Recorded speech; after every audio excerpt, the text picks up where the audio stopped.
think you stole them all, didn't you? Well, I might have done. Good evening, everybody. Welcome to episode 30 of the Rant Nerds podcast with me, the Suffolk Graham. Me, the Bard. Skazz.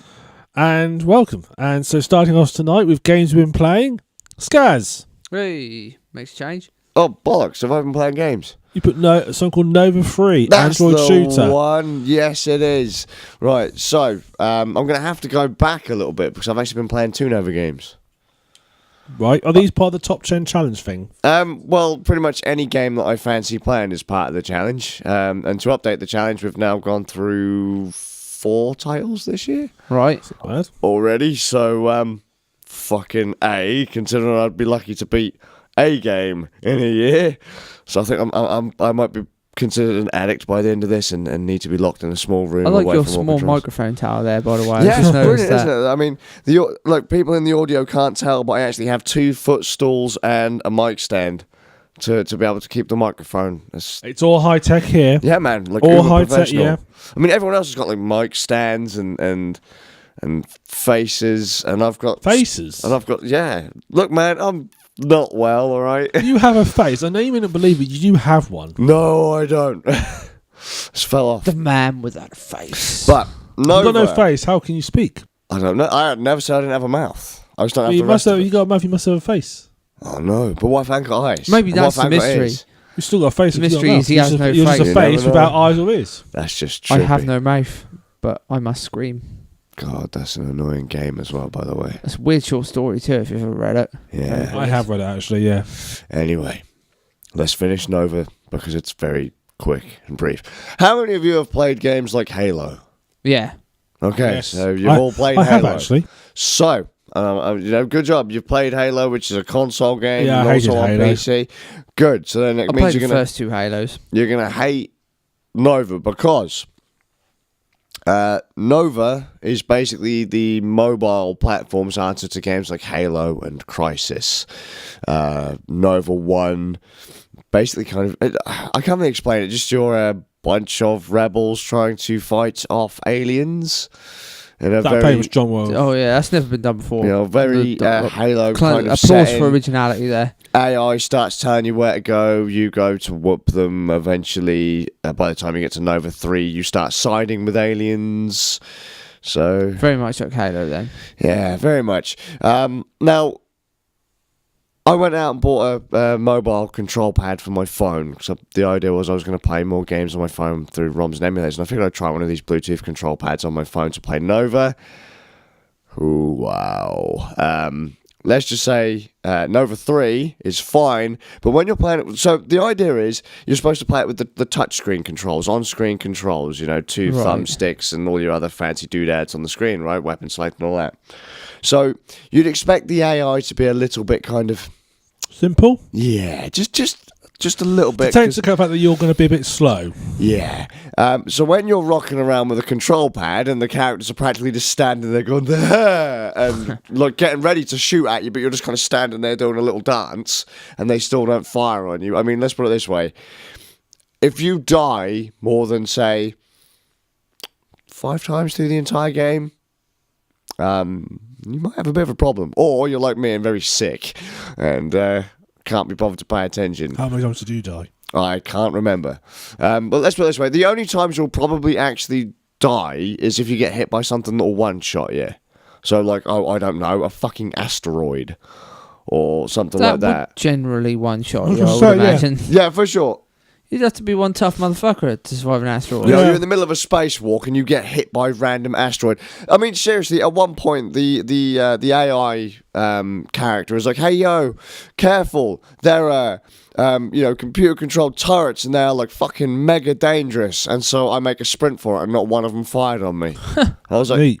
"Wait a minute! Wait, did you want me to stand over there and fight those things whilst I had no air whilst I was out here? Because then that would have been a challenge." Oh, that's what you want me to do. Sorry, I ran to the next airlock. I didn't realise you want me to stand there and wait for him to aim at me. But all in, it's actually a kind of fun game, even though the AI is thick as 2 short planks. Because, obviously I'm using a control pad. Nova 3, the controls aren't too bad. Nova 1, I was playing on a PlayStation port of the game. bad control scheme. So It was a PlayStation version, was it? there's a PlayStation 3 and PlayStation Vita version of it. Oh, okay. So just note that these two consoles I've just mentioned have dual analog sticks. The game doesn't use the second analog stick. What does it use to look around? The D-pad. The face buttons. So triangle looks up, X looks down, square and circle look left and right. Completely ignores the fact you've got a second analog stick. It trips you the hell out. Jump becomes left trigger. Shoot becomes right trigger. Muscle and then memory dooms you? just a little bit every now and then. You're all like, hey, what's the button to change the gun? And then it tries to set you up with all these really rad guns. Like, oh yeah, look, here's a sniper rifle. Take out these enemies. But because the AI is so thick, I pretty much blitzed the game with nothing but a shotgun and an assault rifle. It's like, thanks guys. I mean, all in, pretty fun games. Like I say, it's the console or the mobile versions of, say, Halo or Crysis. They're cheap. Nova 3 is now free, being supported by ads. If you own iOS, you can get it on pretty much any device, Nova 1, 2, and 3. If you own a Mac, you can get Nova 2, Nova 3. Right, Android, you'll only really be able to get Nova 3 at this point. I'll have to admit there are a few bugs in it as well, aside from that, because on iOS, it's been updated very well for all the different kind of versions of the iPhone, so you can play Nova 1 on any version of the iPhone, Nova 2 on any version of the iPhone, Nova 3 on any version of the iPhone. Right. They didn't support Nova 1 and 2 on pretty much any version of Android past something like 2.3. So, you're shit out of luck there, and I'm pretty sure they haven't really bothered to update Nova 3 very much either, because sometimes you'll be in a bit of dialogue, you'll see the subtitle for your character, and then all of a sudden the character that you're speaking to will have subtitles that don't relate to what they don't match up, and then it'll go back to you, and then maybe a couple of sentences of the other character's dialogue later, you'll get to the sentence that it said before. Right. It's a bit trippy. But for what you're looking at, it's not bad. And if you're on an iPhone, you've got gyroscope controls as well, which is kind of neat. So you can use, one thumb to move around on the screen, and then if you turn around on a point in, say, your living room, your character will turn around and look around based on how you move the phone. Must be fun when you're on a train. I was going to say that. So every so possible on trains, it is constantly looking around, but still looking at their phone randomly. Now we know why. Yes, if you ever look at anyone and think it's they're a way to complete be more like a nutcases. twat. Yes. So the story sucks. Gameplay's a bit dumbed down if you're using a control pad. Right. Kind of fun. They need little games. Nova 2, like I said, Nova 2 has a full-blown computer port for the Mac. So I guess that's a more competent shooter because it has multiplayer on it. Yeah. Kind of neat. Cool. Kind of harps back to shooters of way back in the day. The olden days. Yeah. I know that wasn't a great description, but honestly, just imagine Halo but dumber. So That's very hard. Halo is a very dumbed down experience in some respects. yeah, for sure. I mean, Cool game though. I do like a lot of the aesthetics of Halo. I always found to be quite cool. I mean, graphically, these games looked really neat on the phones when they came out. But when you put them on like a 1080p display, you're like, whoa. Actually, it was unfair of me now I think about it. Halo has some quite cool vehicles. Yeah, driving around the Warthog and like mashing people was fun. The Banshee and stuff. That was pretty big at the time. None of that in Nova. There was there's a scene where they're like, oh yeah, mate, fucking we're gonna get on the back of this thing that looks like a Warthog and lay waste to everything. Seriously, you can't aim, you can't drive, just push the fucking fire button. That's all you need to worry about. I remember that bit in Halo 2 I always thought was quite cool on the first levels where you go fight that giant walker thing and you get to jump on it and hijack it and kill everything inside it. Oh yeah, I know. And the bit where you go across the bridge and you're in the tank. Well, yeah, that first level of Halo 2 was really good, and then it went a bit downhill from there. Oh yeah, for sure. Yeah, the first level had all the cool stuff, and after that it was just like... Yeah, the budget ran out after that point. Yeah. And they're like, oh, well, just fucking... Don't worry about it, guys. Put the hand over to the work experience people to finish the rest of the for game. sure. They're like, come on, guys, we've done our job, let's go. Excellent. Cool stuff. Well, you'll be pleased to know, thanks to our podcast, we've crashed a helicopter. Rad. I will put... I don't know if it's in real life or in... Oh, no, it is in a game, sorry. Yeah, so crashed a helicopter. And apparently, just to let you know, that an Amiga thing that's been worked on is done. Awesome. Just so you know. Cool. Rock on, Annie. Groove. So, Bard. We're on to me. Right, I have recently picked up an early access game on Steam that came out last week. It's a game called Armello. It was a Kickstarter game that I hadn't heard of before. I wouldn't have known about it at all had it not popped up on Steam. It's a virtual tabletop game, but what caught my eye about it was I watched the video, like the Steam video for it, and they sort of talked to the directors briefly, and they were showing their stack of board games that they used as inspiration, and they had games like Citadel and some other quite big tabletop games in there that are quite popular. So I thought, well, these guys clearly know what they're talking about, and I bought it based off that. It was about £15, I think, for a limited time. I think it's £18 now. Yes, 18 now. You can get it for about £16.50 on Humble Bundle. Oh, okay, cool. Can I just mention that in that little video as well, they do show that the prototype for the game, which I also thought was very neat, was actually a tabletop game, which is interesting because when you play the game, there's certain mechanics that I find to be quite difficult to put into a tabletop game. I'll probably go on stand a little bit once I've explained a bit more about what the game is about. But what it basically is it's a tabletop game where you all play as animals. You've got 4 characters. There's that represent specific clans. There's a rat clan, a wolf clan, a bear clan, and a rabbit clan, and all the characters play differently. You're basically on like a hexagonal grid system, and there's a castle in the middle where the king is. The idea of the story is that the king has been corrupted by this thing called the rot. So it's visible. He's kind of got all black marks and stuff on him, and he's slowly becoming corrupted by it. And the idea is that the rot makes you evil. The more rotten you are, the more evil you become, kind of thing. And to the core? Pretty much. And it kills you while it's doing this. So the king is sick with this rot, and he's slowly becoming more and more out of it. Good job. There's 4 or 5 ways you can win the game. There's 4 direct ways you can win. You can win through prestige, which is this is what is one of the things I found really cool about the game. You gain prestige by doing certain specific acts. Now, depending on who you're playing as, those acts might be easier. There's these monsters that are causing the rot that appear on the map. One of the characters is a warrior, so his ability is that you get given cards at the beginning of a round. Much with many other sort of, they've been implementing this into board games for quite a while now. It kind of has a card combat system, in the sense that the cards will give you certain abilities, and you've got 3 types of cards. You have trickery cards, item cards, and magic cards. Obviously the little rat dude who's a bit of a trickster, he fares better with trickery cards. All the characters can use all of them, but specific characters do better with different types. So yeah, if you're aiming to win through prestige, if you're the warrior type, you're going to be wanting to kill stuff, get into battles with monsters, get into battles with the other players, try and beat them to gain prestige points.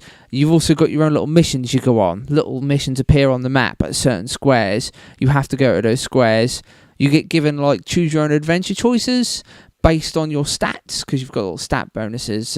Again, each character has different ones. You've got like wits, combat, your generic kind of magic, all your generic kind of stat bonuses, and you'll get choices that will have test those bonuses. So like, for example, there's one where you come across an orc, and the orcs or a gob, like a giant or something, and he's got a kidnapped a child from one of the villagers, and if you've got wits, you can outsmart him and steal the child and get out.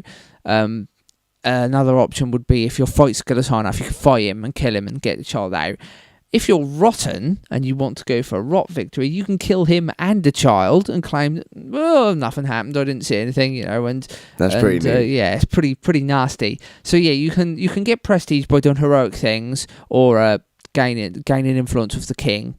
You can gain points from rot. So yeah, if you become so rotten, what you can do, because the king each turn his health is going down because of the rot. If you get strong enough, you can go in there and kill him. If you go for a rot victory, rot makes you much stronger in combat, so you're going to be more likely to best him. You can go for If rot makes you stronger, how come he's dying?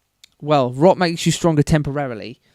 So it's like you become strong for a short period of time, and then it will probably kill you off. Yeah, the idea then being that you can kill the king without the rot, so you can go in and just kill the king, which is considerably harder. But if you do it, you gain a kill the king victory. I'm sure there's a fourth way. Oh yeah, the fourth way to win is you find these crystals. So there's little dungeons on the map. You don't actually go dungeon hunting or anything. You just land on them and they'll generate a random action, like you might find treasure or something. But one of the things you can find are these little spirit globes. If you collect 4 of them and you enter the castle, they'll heal the king and he gets banished and you become king. So yeah, there's different ways of winning. Poor bastard. Yeah. I think you've healed me, thank you. Right, you're banished now. What? I think the idea was that because he was doing evil things, that was what was causing the rot to spread.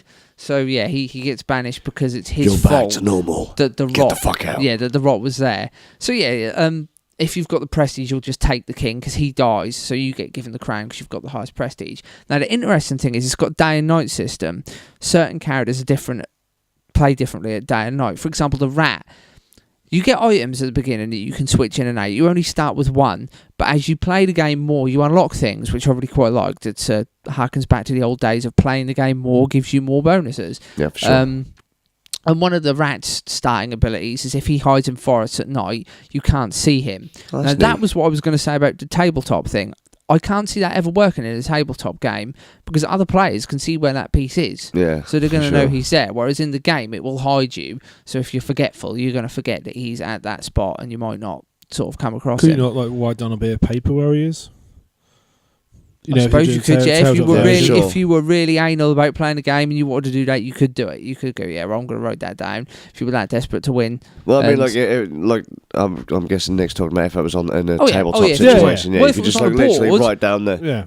Oh, right, he's on there and then remove him. Yeah, I suppose you could. Yeah, that would work. But again, I think it's more for fooling the AI because you've got these AI monsters that are walking around. And they won't see you and won't touch you if they know that you're on, or they obviously don't know that you're there. Stupid AI. Yeah, so at the day and the night cycle, each morning, the king will lose a piece of health. I think he has 10 health points, so it's a 10 turn kind of, 20 turn because nights obviously don't count. How quick is a match? Just that question there. You're looking about an hour, if that. Sometimes a bit shorter, depending on who wins and how they win. That's pretty lengthy. But the interesting thing with a prestige is not only does it mean that if you've got the highest and nobody kills the king, that you become king. Prestige makes you close to the king. So at the start of each turn, the king will call his steward, who is whoever has the highest prestige in, and offer them a choice of 2 cards. And those 2 cards will affect certain things on the board. I forgot to mention he has knights walking around as well. Now those knights at the beginning will leave you alone. However, the king can give you the option to make the knights hostile, so that they'll attack any other heroes on the board, but that also includes you, for some weird reason. I didn't really know how that works. But, yeah, or you can make them stronger. So I really like this aspect, because a lot of people online were saying the warrior character is the strongest and there's no way to beat him because obviously he gets points from fighting. He's got an ability that allows him to burn cards rather than play them, so that he gets stronger using these certain cards. Well, actually, everyone can burn cards, but he gets double points for doing it, I think. But if you play really well, I like playing as the rat. So playing as the rat, you've got to obviously use your wits a bit more. And channeling your inner Skaven. Obviously, yeah. What I found a little bit more, interesting in how I was playing it is the fight was going around. He was killing an awful lot of things. I thought this guy was going to become good really quickly. But because I was going for prestige, I kept getting options to make enemies stronger and make the knights stronger. So he was getting his ass handed to him all the time because he couldn't beat things because I was playing for the prestige and making them stronger. And that really makes the game a lot more open to various playstyles because you've not just got the one way to win. You can try these different ways, and you can basically trick other players and make other players think they're going to win and just be like, sweep the rug out from underneath them. I really liked that. Unfortunately, in some instances, this may lead to king making, which is if somebody's winning and you don't want them to win, you can go all out to fuck their victory up so that the next person in line wins. Like if you're at the bottom of, say, people will say you've got no chance of winning. I'm not sure if that actually stands. This seems to be quite a bit of a complaint with it at the moment, the king making thing. But from the games I've played, it seems there's always a way around it. Like, because you can adjust your play style. You don't have to, just because you're the fighter, you don't generally have to stick with fighting things. You can start playing some trickery cards yourself. Yeah. And although you might not fare so well as, say, the rat character doing that, it might be enough to get you to a point where fighting isn't so difficult anymore, and then you can go back to your normal play style and win. Yeah, so yeah, it does seem like there's quite a lot of thought gone into balance. Did you say this? Not sorry to interrupt, but did you say this also has an offline mode, or is it has an offline mode? Okay. Yeah, you can play against the AI, or you can play against other players, obviously with your friends or with just random players. Okay, and so with the whole stacking system to fuck up the other player, is that something that normally happens online, or how so? Like, so will the AI, as soon as it sees you about to win, automatically will everyone just gang up on you, or will they still might potentially, they might not. I mean, it depends on what their play style is. Some people, would do it just to spite you. I hear a lot of people. A lot of people would just try and dick you over. I hear one thing that's a problem at the moment is people are quitting when they're obviously losing, and that means that other people's scores out because it's ranked, so you've got like win-loss ratio, which I find really weird because a board game, although there is strategy involved, some victories are going to come just randomly. They're not all going to be strategic. Some players are just going to get real lucky with like cards and with various things that they get. So yeah, I'm not really sure why they made it ranked. I think that was a bit of a silly decision personally. Is there any way to play in a non-ranked match? Yeah, I think you can just play non-ranked matches. But this leads me on to what we were discussing pre-podcast. I thought I'd just let you in on because it will drum up some interesting discussion, which is as part of the Kickstarter, to drum up interest for the game, if you paid $40, for the Americans would have been paying $40 for the Kickstarter, or thereabouts in British pounds, which would be about 28 or something, would it not be? Yeah, something around the 30 range.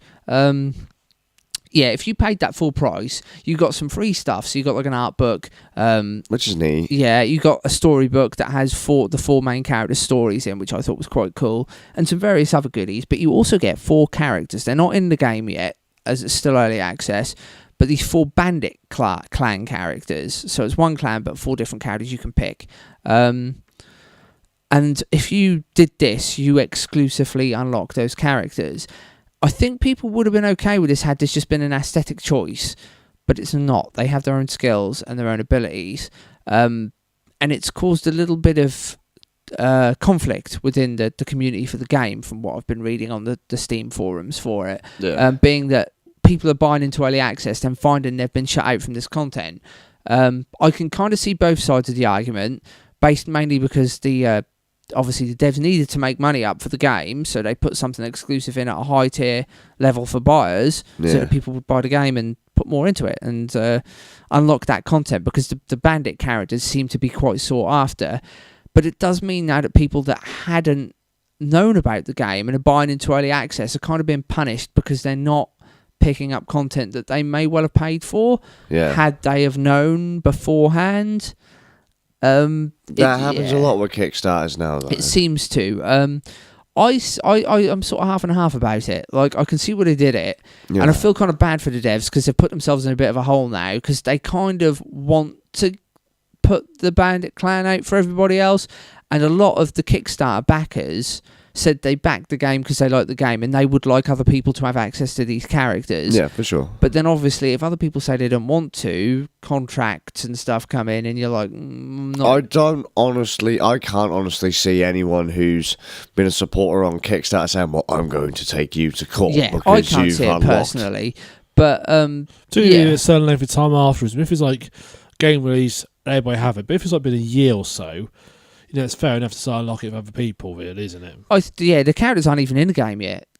Yeah. See, now this was my thing. I thought that it would be fair that even if the price is obscene for the characters, if people really want them, if they pay the same as what the backers paid, so like deducting obviously the price they paid for the game itself. So say you paid £15 for the game and we're looking at £30-something for the actual thing. If I had so to would be we honest, say £15 for those characters if you wanted them? I would personally say, look, if you were to go the whole buy to unlock thing, let the Kickstarter backers have it at a discounted rate. Yeah. So they paid $40. Because my thing was that they get the physical stuff anyway, and that's pretty cool. You get a few books and some art gear and stuff that would normally be locked off content. I always have a problem with. I always find that to be a bad business practice to have locked off content, because it doesn't benefit anybody really.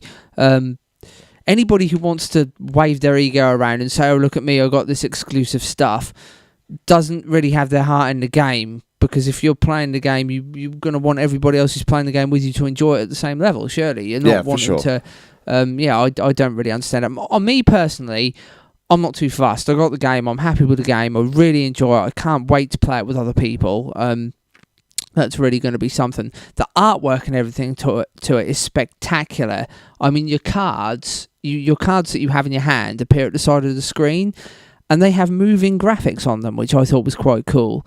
Like very graphic novel style artwork on them that will move as you move onto the card. So you'll have animated graphics on them, which I thought was pretty damn neat, to be honest. That's pretty cool. The artwork for it is all really nice. Some of the cards are very cool. I like a lot of the skills that are unlocked on the cards. I mean, there's one where you can steal prestige from other players. You got like a picture of a jester on a throne tossing a crown, and you've got all these different pictures and stuff representing the spells.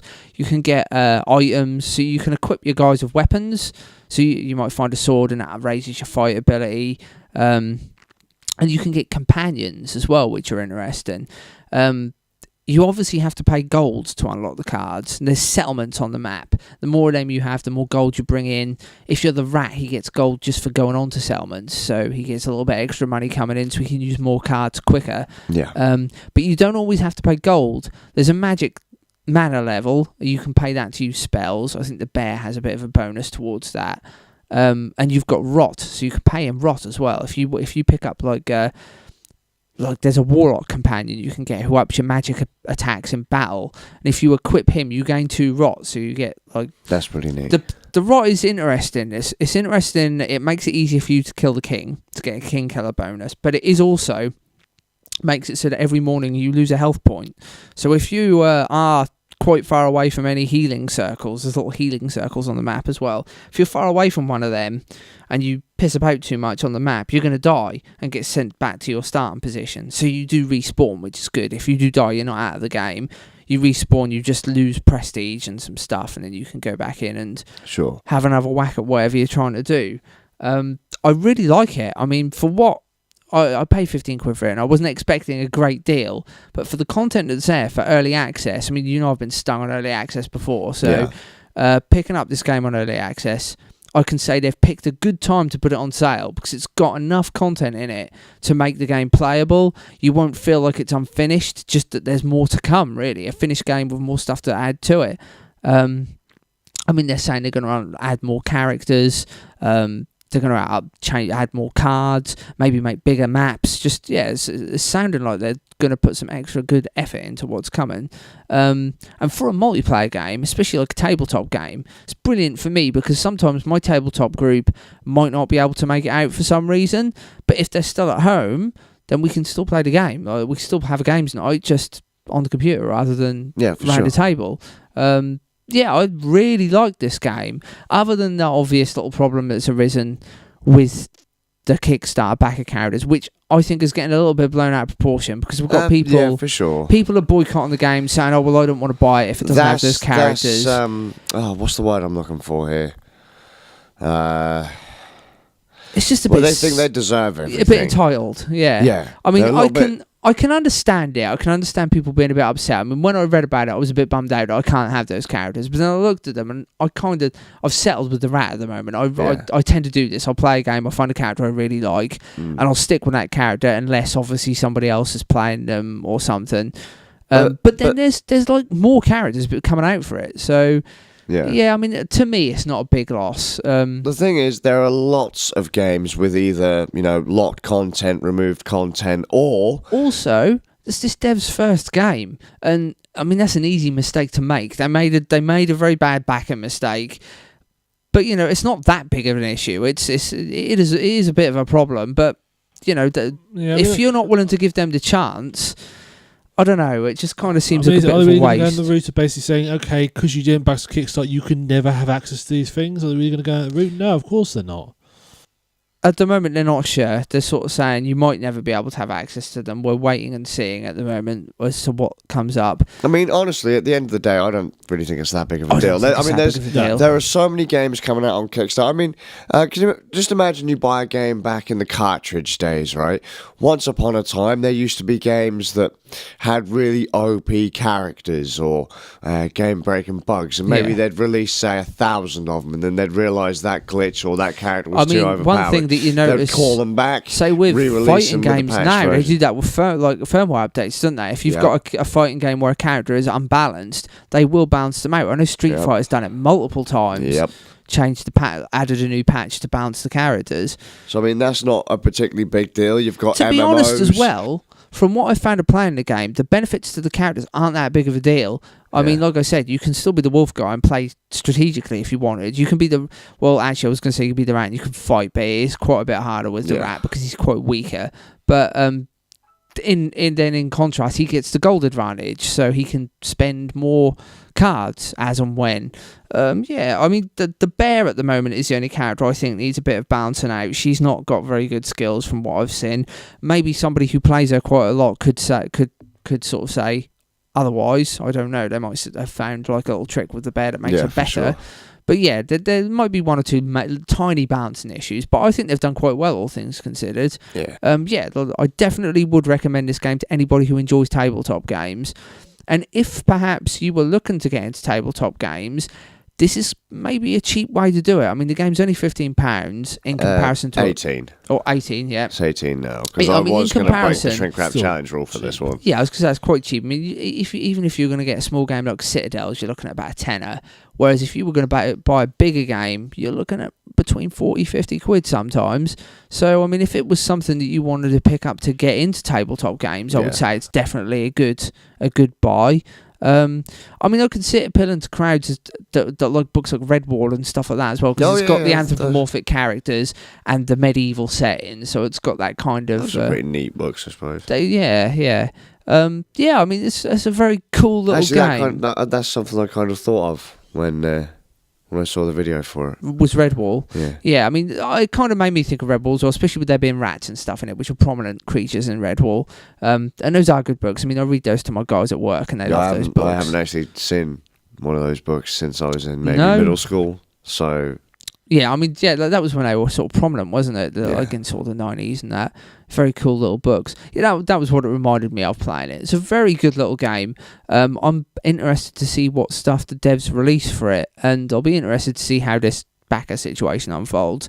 But like I say, it's not really much of a fuss to me. So again, I don't see it being that big of a deal. No, I mean, I don't see people logging into World of Warcraft and crying that they can't play vanilla content. It did content. bother me a bit when people were saying, "Oh, I wouldn't have bought this game, but I boycott it because of it." Well, that's a bit daft, you know. Buy the game, enjoy it. Yeah, they still got the game. It's only when they found out those characters weren't you going to be a be bit peeved with it. But the it. best thing to do is to just petition the devs about it. If you're not happy, just ask them. Just say, look, we would like to see these in the game. If possible, would you do that? Yeah. I think it's cool that the devs have gone to the backers and said, look, would you be okay with this? Yeah. And just seeing where it goes from there. But yeah, other than that minor niggling thing aside. But that's like people complaining that, like, I don't know, let's say, didn't Shovel Knight have something where people had their names in it or something like that? Yeah, that's different though, isn't it? I think that's if you've got your name in a game. Not really, because you'd be like, well, hang on a minute, I paid for the game, I want my name in it. Yeah. I can see it, but There's then again... and the other thing about it is it's a case of you missed the Kickstarter because you didn't know about it. You would have backed it. You would have paid the money to get your name or whatever is in it. Yeah. So now you've been frustrated because you missed it. Yeah. Well, that's like I'd argue that names aren't so big an issue, really. No, they're only piddly little characters. Oh yeah, I don't think they're it's that It's major not an a issue. complete game destroying. Oh god, thing. no, not at all.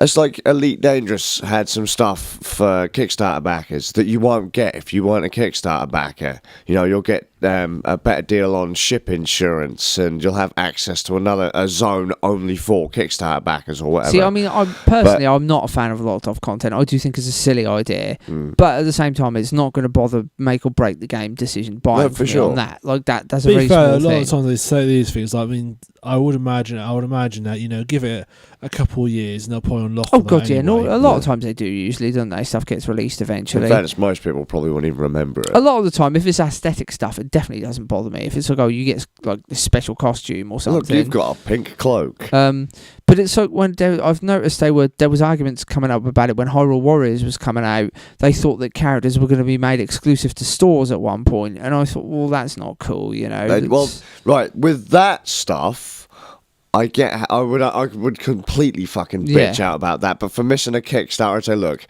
they needed the Kickstarter money to fund the game. No big deal, okay? But when it comes to, I don't know, the game has already been devved and GameStop wants to get a few extra sales by saying, guys, you see that character there? If you want to sell that in our store, you're going to have to take that out and make that exclusive for us. Yeah. Or same with, like, game. I'll admit, I've been dicked over by a game like that. And I hate to say it's one of my favourite series, Army of Two. All right. There were, I think, 2 or 3 different versions of Devil's Cartel. Okay. And if you want to get every weapon in the game, you needed to buy the different versions of the game. See, that's stupid. That's just Yeah. So I own multiple copies of Devil's Cartel. In fairness, I own multiple copies of every I suppose at Army of 2 least game. in that way, though, you can at least get hold of the content. That's one. I mean, it is a bad practice. yeah, but you're paying 3 times the price for it. Yeah, for sure. But the content's there. That's all I'm saying. It's there. It is available, even if it's a horrible, stupid way of getting it. Well, it was available. Yeah. It's not so much that you can go to GameStop now and get the stuff. Either way, locked off content to me is just a silly idea. I hope that the devs learn from it and that they maybe next time will just stick with releasing physical stuff. Are we going to start QQing to Blizzard cool. and stuff now because we can't play Burning Crusades anymore?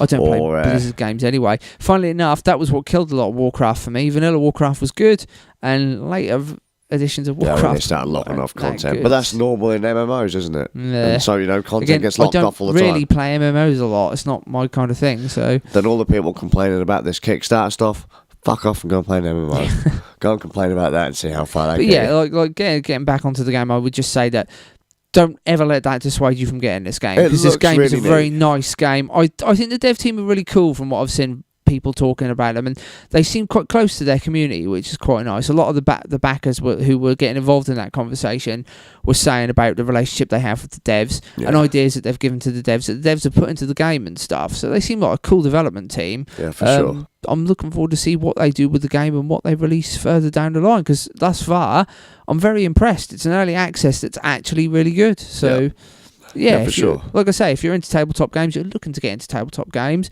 well worth a look. I was tempted to break the shrink wrap challenge for that one. It would be good because you can play it with my tabletop group then. You linked it to me when it was at the discounted price. And I was like, that might not be that much of a discount, but that's still a discount. And I weren't willing to spend much more than 15 quid on it. Next time it's on discount, definitely you guys pick up a copy and we can play it. Because that's a game that you can just... It's not a game where you have to be too dedicated to play, because you can just sit and play it for an hour, 40 minutes, and that's it. You can just play it like that if you wanted to. You don't have to sit and grind and do hours of gaming with each other just to play it. You can play it in short bursts, which is nice. Speaking of the shrink wrap challenge again, I just want to throw something into games, hardware, other news, but I'll get to that when we get there, okay? Cool. Right. Well, I've been playing anything, Nick? I've not played anything, but I have been doing something. Oh, yes. I put myself... Have you ever heard of something called Arduino or something like that? Arduino? It's an Italian name. I can't pronounce it for the life of me. It was a little open access... what's the name? Open source, that's one. All right. Microprocessor. Oh, Arduino. That's the one. Yeah. That's how you pronounce it. I've been saying it for weeks. I've had it for a week and a half trying to work out how you pronounce it. Yeah. I know what Arduino is. And I sort of looked. I remember I dabbled with electronics back in college. Well, we all did. Yeah, for sure. And I thought, I fancy having a little go at that. Doing something. So I bought myself. They do that little starter kit. Yeah. For £80. That's not bad. No, it's not. And trust me, the stuff you get in is bloody good. Actually, you get your little.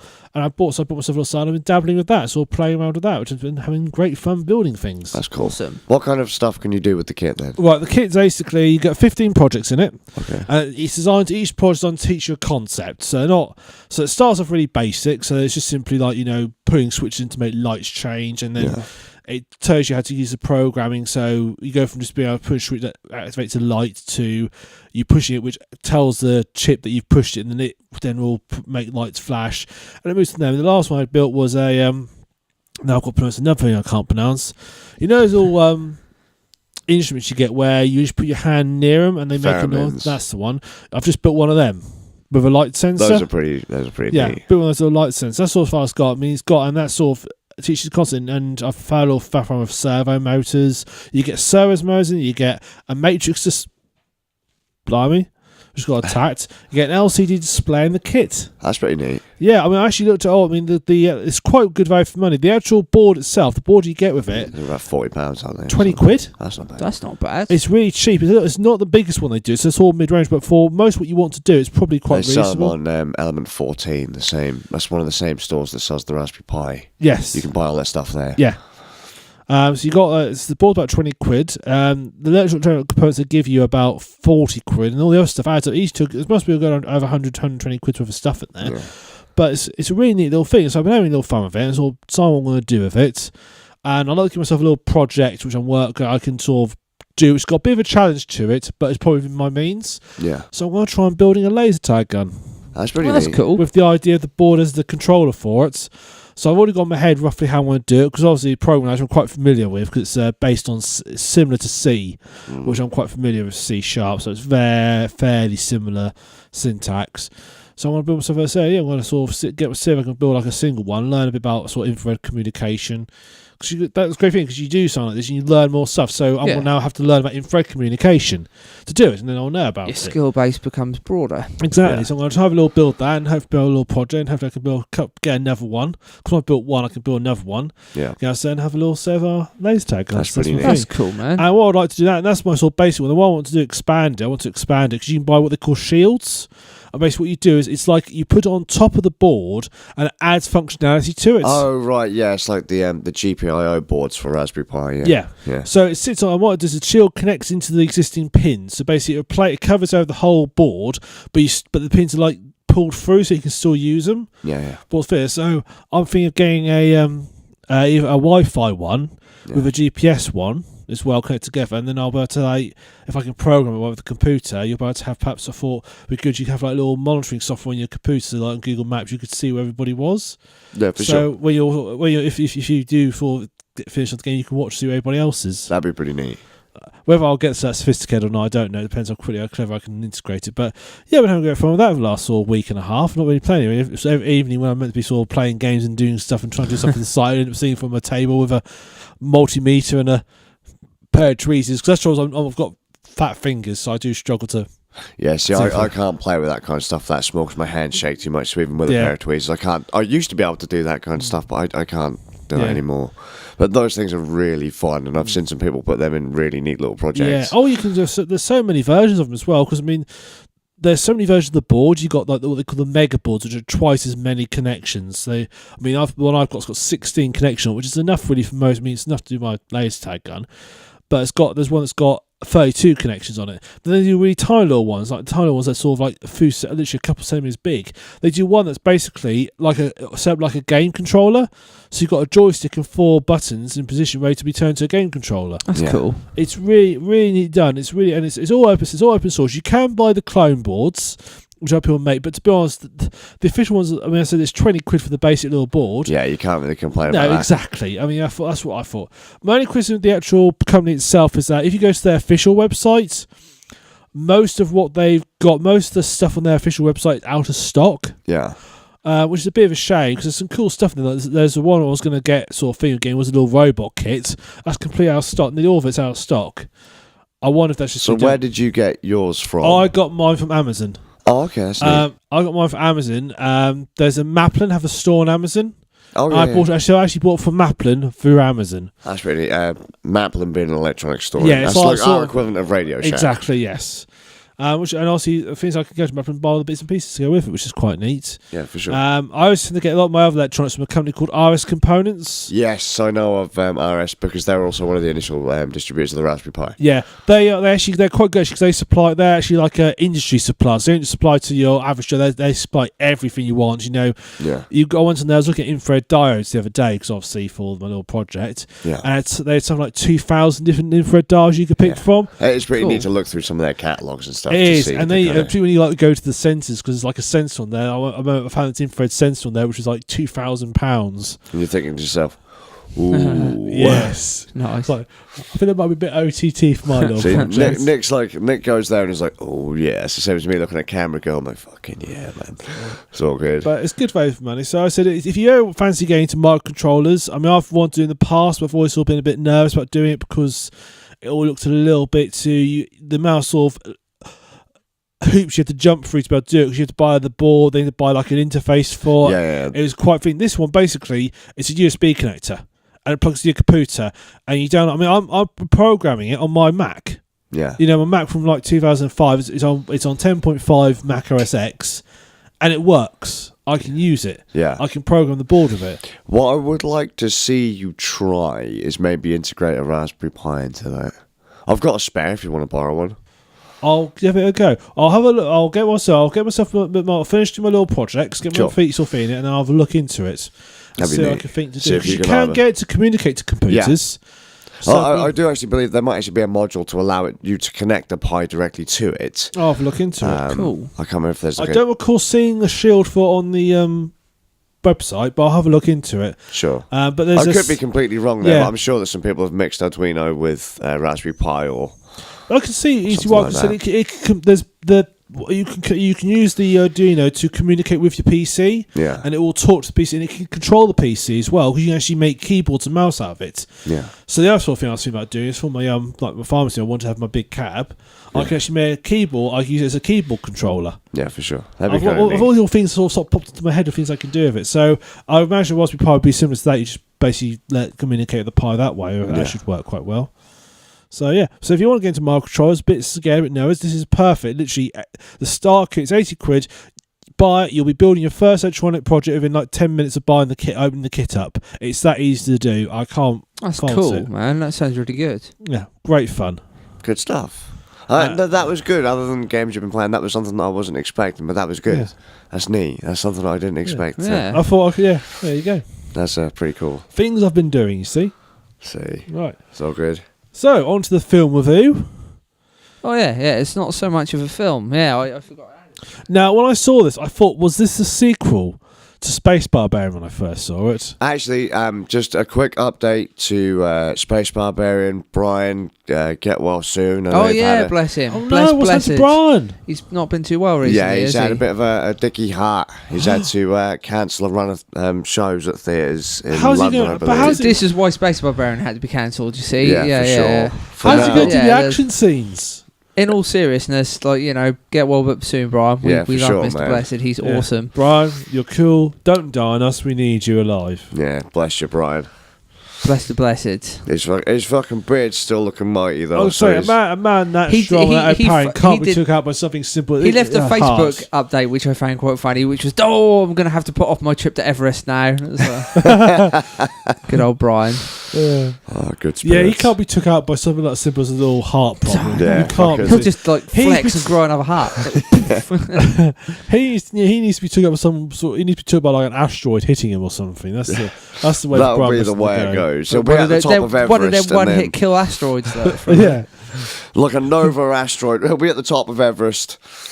Big manly he will pose. save. Now, what happened is there'll be an asteroid heading towards, and he'll save us by climbing top of Everest and holding his hand down. And as Yeah. it hits it, fortunately, he'll lose his life in the process, but he'll save Earth by deflecting the asteroid with his sheer might. Yeah, for sure. He will then be frozen like a stone blessed. Yeah. For the Well, rest I of just his love to days. think that all that's left is the asteroid with an imprint of his face in it. It's like, we'll remember him forever because he chiseled himself out of the asteroid. Although the Like, asteroid hits him and just forms around him, just closes around him. That's just like asteroid Brian. yeah, unfortunately, it's not Space Barbarian I've been watching, but a very, very cool show nonetheless. I've been on since being in the old JoJo fix. I've been picking up more anime that I've been meaning to watch, and this one came out last year. At the start of last year, and I've been meaning to get into it for ages. I just neglected to do so. Boy, was that a mistake, because this is a very awesome show. It's called Space Dandy. Space Daddy. It's by the director of the chap who directed Cowboy Bebop and Samurai Champloo and some other shows. But I know that those are his two big ones. Cowboy Bebop being huge, and I love Cowboy Bebop. So that's probably the more common one to know the fact that it was directed by that guy. It's written. The actual manga is written by a different dude to Cowboy Bebop. It's just the manga or the anime is directed by the same guy. Just to clarify that. As soon as I knew it was by that director, I was like, I'm gonna have to get on this and watch it. And it's really cool. It's about this guy called Space Dandy. He's it's very much a throwback to 70s and 80s space serials. Like we're talking things around the lines of like Blake 7 and stuff like that. It parodies like old sci-fi shows and like old sci-fi comics. If you remember stuff like Dan Dare and things like that. And the idea is that Space Dandy he's a dandy guy in space, as the intro states, and he's got a ship called the Aloha Oi. Why am I thinking of John Pertwee? No, really not like John Pertwee. If I could, who could I compare him to? Who's a bit of a dandy? This guy's not really dandy, to be honest. He's more like a greaser in space. He's got like a proper trying to think of the word of the damn haircut now. Pompadour. He's got a pompadour style haircut and like a bit of a mullet thing going on at the back. And wears like a baseball jersey and everything. He's just like a proper throwback to 80s, he's 80s, 70s and 50s. There's a bit of a mix of styles going on here. By the sounds of it. Yeah, like he's got this 80s style baseball jacket and gear on. Like he's got existence about him. The show itself, though, reminds me a lot of like 80s cartoons and things, the way it's presented. The animation is beautiful, though. Like all of the star systems and everything look amazing. Everything is ridiculously colourful, and the animation changes a lot throughout the season. I won't reveal why, but the style changes variously. But yeah, it's about this guy Space Dandy. He's a bit of a let's just I'll introduce you to the opening, where his first line is him deciding whether tits or arse are his favourite part of a woman's body, and then he comes to the conclusion that booty is where it's at, and that real gentlemen admire booty. And then he goes to this place called Boobies, which is his hangout, which is like a cocktail bar / restaurant where as you do, where you're served by amazingly well-endowed women that bring him his cocktails and stuff. And he is an alien hunter. So what he does is he goes around, catches aliens that he believes to be rare, and registers them with the space registering system, so that they're universally known throughout the systems. So yeah, he'll find rare aliens, bring them in, have them registered. They pay him so much for doing it. Unfortunately, he's piss useless at this and generally gets it wrong. Tries to cheat the system quite often by bringing in other aliens dressed up and stuff. He meets in the first episode a cat-starred alien called the Beetlejuicean, which he thinks is rare but isn't. And he catches this guy, but then ends up keeping him on the ship as like his sidekick. And he's got a robot vacuum cleaner, which is his other sidekick. And they go around the galaxy on these different adventures to try and catch different aliens. What makes it a bit different is it's really out there. Like episodes, although they kind of continue, they also kind of don't. For example, I can't really spoil it too much, but we'll say that something disastrous will happen in one episode that you think there's no way that anyone or anything can possibly come back from, and then in the next episode it's like it never even happened. And it's like oh, okay, so we're back to normal hijinks. He's being chased by a dude called Dr. Gel, who is part of the Gogol Empire. There's two empires in the galaxy. You said Google Empire. The Gogol Empire, but I'm sure the Google Empire by this period in time will be an empire. We'll have a Google Empire that control everything. But the Gogol Empire and the Gyri Empire, something along those lines. I can't remember what they're called. Who Empire? But they're two opposing empires, and one of them is clearly meant to be good, and one of them is clearly meant to be bad. But the Gogol Empire is so stupid it can't really be bad, and for some reason they're after Dandy. You do find out why at the end, but not right until right at the end. So for the whole show, you're pretty much wondering what their deal is, because this guy's an idiot. He's incapable of doing anything correctly. Why would they be chasing him? Yet he always comes out like a hero because he'll accidentally do something to beat them, even though he doesn't even know they're there. Generally, he'll just completely balls something up. That'd be kind of like a dodgy kind of Warner Brothers cartoon where they're trying to capture someone and the main character doesn't even realise that there's someone there. Like they'll walk over the manhole cover. Daddy himself is like what I would describe as a likeable jerk, almost a chivalrous pervert. He's a nice guy, you know, a decent guy, just a bit not very tactile at all, a bit jerky, doesn't really care about anything other than getting... well, just slacking off and doing nothing and going to boobies. That is his main thing. He always says, "Good job." Going to boobies is the only reason he brings his money in, so we can go to this place. But yeah, other than that, he's a likable guy. He kind of like a reluctant hero. He will go and try and save the day if he can, generally while running away from aliens that are trying to destroy him or something along those lines. I wouldn't say it's similar to Bebop in how the story unfolds, but it has kind of a similar stylization. The music's really good, as with Cowboy Bebop. It's got that very cool kind of aesthetic to it, where everything is quite trendy and fashionable in the sense that Bebop kind of is in a way. It's got a very kind of unique style to it. There are a few episodes that make reference to lots of 80s things. Bandai Namco had a hand in publishing it, so there's some video game references. They reference Gallagher in one episode. Good game. If you were a child of the 80s and you kind of grew up liking retro sci-fi or liking even 80s cartoons and stuff, you'll probably enjoy it. You can tell there's a lot of love for the American style of doing things in this cartoon, even though it's obviously very much a Japanese anime and it still has a very quirky Japanese sense of humour. There's lots of little nods and love letters to old American series and things in there that are quite cool. I mean, even modern ones. I mean, there's one where he goes to a planet and it's like a high school planet, and what they neglect to tell him when he goes is that, because he disguises himself as a student, even though he's like a 30-year-old man, pretends to be a high school student. And what they neglect to tell him is that status in this high school is dictated by singing ability. And I remember the cat saying something along the lines of, "Oh, the glee he must be feeling right now." And you're just like, oh, what a terrible reference. But yeah, it's full of little references and homages like that, which I think is quite cool. The dub as well, I will mention, is good. I don't normally like dubs of animes. Oh, so you watched the dub? No. I watched the dub. I watched the sub to begin with and quite liked the sub, but then the stream, the links I were following led on to a dubbed episode. So I was like, I might as well just watch it. I watched it and actually quite liked the dub, and I carried on just watching the dub. It actually aired in America before it aired in Japan, apparently. Interesting. Yeah, so the dub must have come first. So the dub was the first edition. But again, with Cowboy Bebop, I preferred the dub as well. One of those rare animes where I actually found the dub to be better than the subbed version. Can I just say, usually, I can't remember the voice actors' names, but pretty much any of the voice actors that were in Rurouni Kenshin, and the dude who did the voice of Vash the Stampede, who was the second Black Power Ranger, anything with him in it is generally pretty good. He might be in it, I don't know.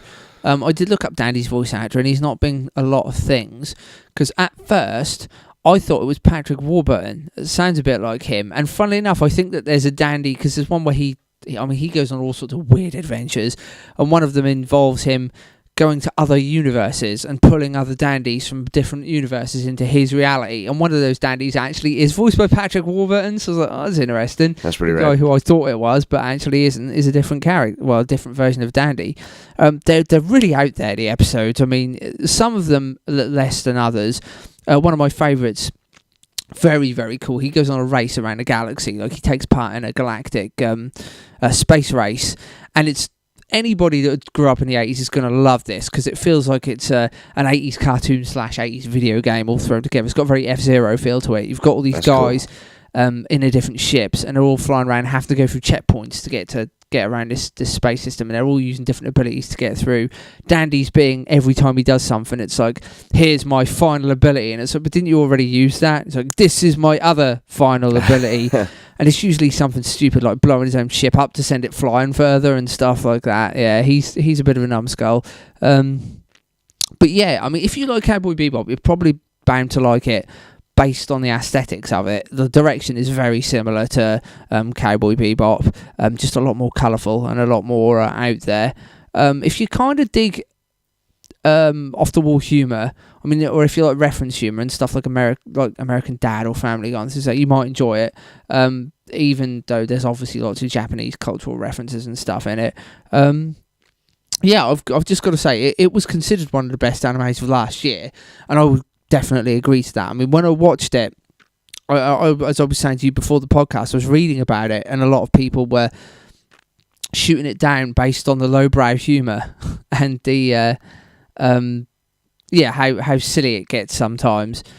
But if you stick with it, the plot actually reveals itself to be rather complex, and the last episode absolutely blew my mind. I did not see any of the twists coming, so it's worth sticking with. Even if you find the humour a little bit lowbrow, you might find as you go through it that the complexity of the storyline that's taken place in the background, once you start sussing it out, is very, very cleverly put together. I'd put it in my top 10 anime, to be honest. That's neat. Yeah, how many episodes? It's 28, I think there That's is. pretty good. So it's a good length. It is, yeah. It doesn't outstay its welcome. It's a pretty decent length. I really enjoyed it. I mean, I was looking at some of the merchandise, actually. I was tempted to pick the ray gun up, even though it's quite expensive, but he's got a proper old school style ray gun, which I really liked, and his spacesuit as well is proper sort of 70s styly spacesuit, which is quite cool. Yeah, again, if you really dig sort of old school sci-fi and you like pop culture and stuff, you're going to enjoy this. So Sounds it's cool. one definitely worth checking out. Apparently, they're hinting at a movie coming out as well. Obviously, an animated movie, but like they did with Cowboy Bebop. So that will be something to look out for. But yeah, definitely recommend Space Dandy. Cool. Right. Back into hardware other news. Skazz, you've got something about raspberries in here. Right, so that's actually kind of funny that you mentioned the Arduino, to be honest.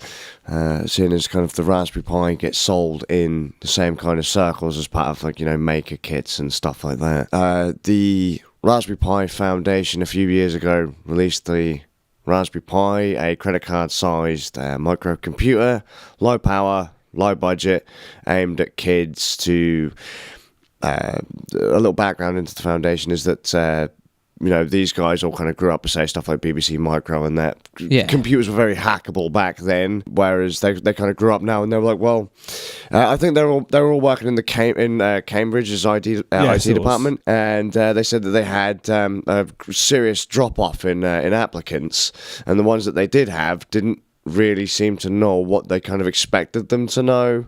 That have kind of been taught to the level that we were taught before we were thrown in at the deep end, and lecturers were kind of expecting us to know more. So they've had no room to sort of practice for themselves, basically. There was no sort of experiment. They learned through experimentation and hacking, putting stuff apart, not through just being taught. They've been taught in a formal, everybody gone and been taught in a formal way. Yeah. So I mean, like they said, I saw in a video recently, Eben Upton, one of the top guys of the Raspberry Pi Foundation, said, well, way back when everything was hackable, you'd pull it apart and you'd tweak things and program things, because that's what they could do. Whereas now kids get games consoles and stuff like that, but no one learns to be a games developer through playing on a new console. It's just it's not even a path. You've not even got the whole thing of DOS where you have to enter to get into your games and stuff. They don't actually understand quite how. No one really knows. Most people don't know how a game actually works. How it's for sure. How when you break it down, how simple a game actually is underneath. When you break down through all the layers of complexity, when you simplify it down to its bare code, you don't realise actually how uncomplicated a game is. Mm-hmm. It's just the shine and all that other stuff that's tacked on top now that makes things a bit... Yeah. But anyway, so the Raspberry Pi comes out. They're aiming to get hackable hardware back into the hands of children and to bring at least a low... Wasn't also to try and get computers into schools like third world countries? Yes, that's the other thing that they're aiming for. So not only are they trying to bring computers to children, hackable hardware to children, because they're so cheap, like about £30, they're also thinking of trying to get computer labs into third world countries. So they would literally take, cases of Raspberry Pis, little monitors and things, and set up IT labs in, say, Africa, and kind of... I'm thinking there is so little power. Yeah, I mean, they literally run off 5 volt, not even 2 amp to start with, power supplies. So they ran on peanuts. I mean, you could literally fart on the damn things and they'd probably turn on. So, but they were very low power. Yeah. 700 megahertz ARM v6s, I think. ARM It's still 11 worth v6s. noting, despite that, it's still, compared to some of the early computers, they're still a lot more powerful than the BBC Micro as well. Oh, for sure. It was. I would have roughly imagined it to be around about 100 megahertz equivalent, so maybe a Pentium 1 or thereabouts, in x86 terms. 256 megabytes of RAM. You had audio, HDMI out, Ethernet ports, 2 USB ports, all the kind of stuff you need to have a little functioning computer. Ran on Linux, cutback of Debian Linux, ran off of SD cards, and they've made several kind of variants of that. They've made a further cut down version called the Model A, where they got rid of the network adapter and only gave you one USB port, which in my opinion was a useless board. But I mean, if you were programming something like you would on your Arduino, you wouldn't need that much kind of connectivity. No, you could just get it to automatically start up as you power up and job done kind of thing.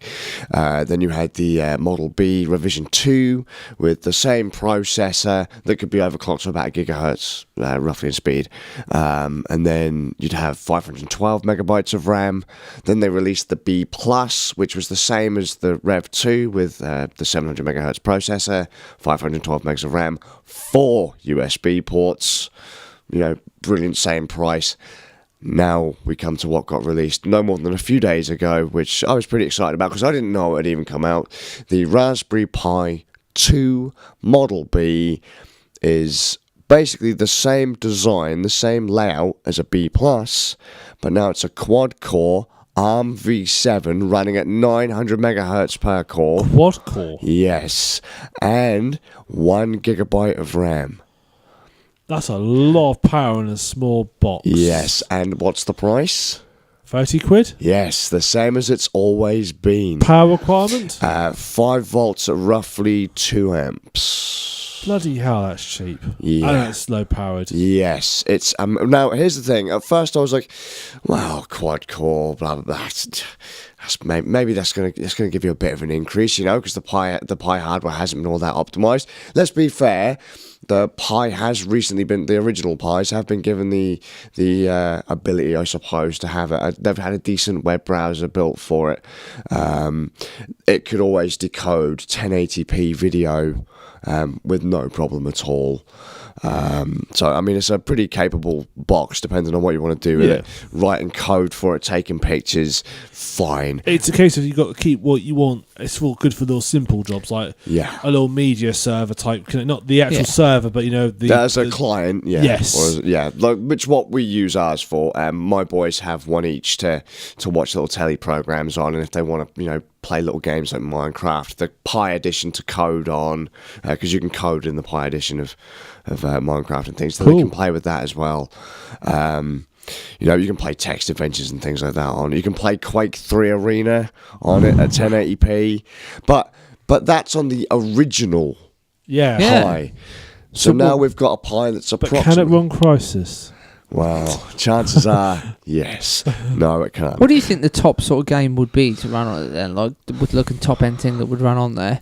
Well, it depends if the game's been optimised for quad core or not. Because some if games... it's been optimised for quad core and if you can compile it for ARM v7. Yeah. We got an idea of what might work? Off the top of my head, no. But I mean, I was even playing Discworld point and clicks. They've said that PlayStation 1 emulators run at normal speed. Oh, that's cool. So you could actually emulate PlayStation 1 on it if you wanted to. But they say that the Raspberry Pi 2 is approximately 6 times more powerful than the original Pi.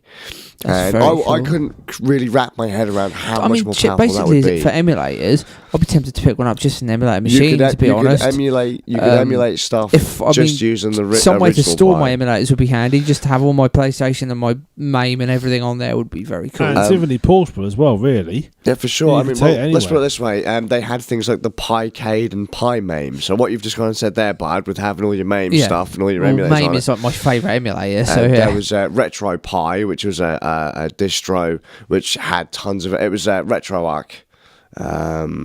Which is basically all your... Well, we've talked about RetroArch before. It was what was ripped off to put on the...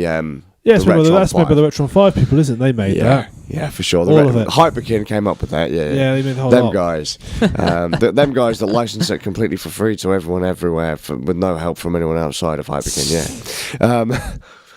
Sorry, Hyperkin, but seriously, the Raspberry Pi was, the Retron 5 before the Retron 5 was.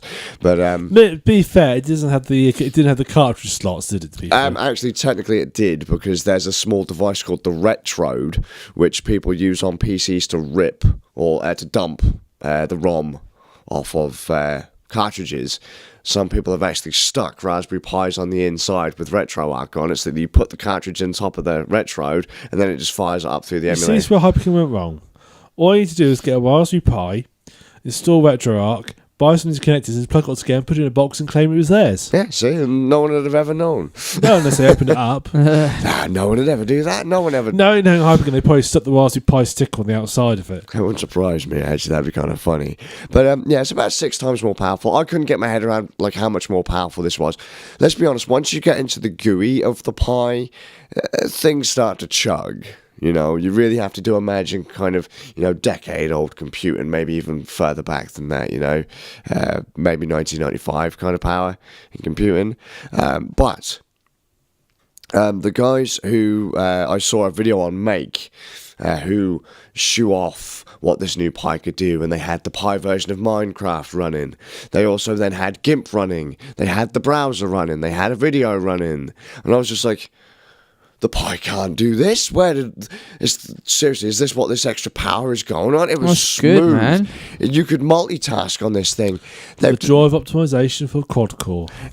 Oh my God! Seriously, what the Raspberry Pi Foundation have said is, look, it's all fine and well as creating this computer to give it to kids, but it's all fine and well if you've got a parent that can get you interested in computing, but what if you don't want to use it for just learning to code? You can't really have much fun with it outside of that. So now, with the new Raspberry Pi 2, you could, in theory, use this as a proper everyday computer. Yeah. And so you could give it to a kid, and a kid could be like, oh, hey, look, I'm going to be doing blah, blah, blah, blah, learning a little bit of coding, but also I can now kind of surf the internet a little bit, for, a kid about, age 9 or whatever, where you kind of trust them a little bit to tinker around on the internet a bit. They can, do a little bit of surfing, do a little bit of researching, do a bit of word processing, You have no excuse now to say that you need a Core i7 to do your homework. Yeah. No. You can do that on a Raspberry Pi, and I am really impressed by the speed increase that I saw in that video. I can't really describe it because I don't have one myself, but I mean, for 30 quid, you can't really go wrong. no, you can't, because even if you buy one and you don't really have much of a use for it, you're only down 30 quid. If you do find uses for it, you've got a really pretty neat little board. I mean, I think we own 5 of them in this house. I've got one underneath the telly right now. There's one in the boys' rooms each. I've got one on my desk. We've come up with all kinds of neat little projects for it. Cool, man. That sounds really good. Do they have Wi-Fi in them? No, they do not have Wi-Fi built in, but you can just use a USB Wi-Fi dongle for them. That is actually strange that you asked that. You're not the first person to ask me, but no, they don't. Kind of a shame, but I mean, really, to keep power down I was going to say, that'd be quite a power hog Wi-Fi. But I mean, other than you need that, an Arduino board for. Yeah, for sure. I mean, all in, it seems really, really neat. I mean, I had been using when my PC first blew up, I was actually using one just to kind of surf the web, and because it's got a nice, its ability to play back 1080p video meant that if I wanted to watch YouTube before the new browser came out, I could literally just download the video onto the Pi and then just use the Pi to play back the actual video file, and I was actually watching full documentaries on my Pi. It was a low-power torrent box. I've used it to play text adventures. I've used it to play Quake. I've used it as a Nintendo hotspot to spoof the old Street Pass stuff that you'd get in town and things like that, so that I wouldn't even have to leave my house to do the Nintendo Spot Pass thing. We've had XBMC running on it and Plex running on it for media clients like Nick mentioned. I've had an emulation setup running on it where we've had a little USB Super Nintendo control pad plugged into it. I've had, all kinds of games installed on it. Really neat little box. People have sent these things up to, up in the air through like not hot air balloons, weather balloons. Yeah. To take pictures of Cool. of the planet. Next door neighbour. Yeah, exactly. Yeah. Some of the stuff that people have done with these things are really, really amazing, and the community behind it is brilliant. They've come up with little robot kits like what you'd have for the Arduino and stuff like that as well. Amazing pieces of kit, really. Yeah, they sound really awesome, man. And there's also, if you remember, I mentioned the HDMI Pi, was it 9-inch or 7-inch screen or whatever it was that a group were making for the Pi. I cancelled my order. Just to update on that one, because it was just taking too long. It turns out I'd ordered it over 8 months ago, and still show no signs of actually having it arrive. Yeah. But it's designed to fit the Raspberry Pi inside that, in the back of the casing of the screen, so you can in fact have an all-in-one Raspberry Pi style computer with that screen. So imagine an iMac, but Linux based, for however much the screen and the Pi would cost you. So for about 130 quid. Make a very odd-shaped tablet PC. Yeah, for sure. I mean, I thought it's a pretty neat little concept. It is. So, check it out. Excellent. I'm excited. Was that all you wanted about weird? Because you mentioned something about you want to add to hardware. Oh, yeah, sure. There was also something else. When we mentioned the shrink wrap challenge, I have kind of broken the rules for the shrink wrap challenge. So, an update. I wanted to play Hyperdimension Neptunia Rebirth on the PlayStation Vita and Vita TV. And if you remember, I said that I was waiting for them to patch the game so that I could play it on the Vita TV. I could already play it on my Vita if I wanted to, but I wanted to play it on a big screen telly so I could stream it or capture it or just enjoy it on a big screen TV, because the original games they're based on were playable on a big screen TV, so I kind of hoped I could, play these the same way. So, Rebirth 2 got released in America recently, and that has Vita TV support. So I looked around, because, Bard, you linked me Hyperdimension Neptunia Rebirth 1 on Steam. Yeah. Which fucking blew my mind. I was like, holy hell, I didn't know this was going to be a thing. Maybe they're going to patch Apparently, Rebirth. it's really popular as well. It seems to be. They were saying that the big game that released recently was Life is Strange, and apparently Hyperdimension Neptunia topped it. So that's pretty neat. It does have bugs, but I'll get to that in a minute. So I went to have a look at the announcements for Rebirth 2. I looked to see if I could find any news about a patch for Rebirth 1 for Vita TV. And Idea Factory, one of the companies behind it, have officially stated they will not be patching the previous titles in the series for the Vita TV, but any future titles that are compatible in Japan will be made compatible in the US and Europe. I was fucking furious. I couldn't believe it, because it is compatible in Japan. They just can't be asked to patch it. So I've uninstalled them from my Vita TV because they're useless to me. I'm not going to play them on the portable. I might play Idle PP again on the portable, but I was really looking forward to playing it on the big screen TV. Bard links me to Rebirth for PC. I was like, fuck it. It was 13 quid when it launched at half price with all the DLC. I'm having it. I'm going to play that game. I already own it. Yeah. So it's not like I'm buying a new game. I'm just buying it on a different platform.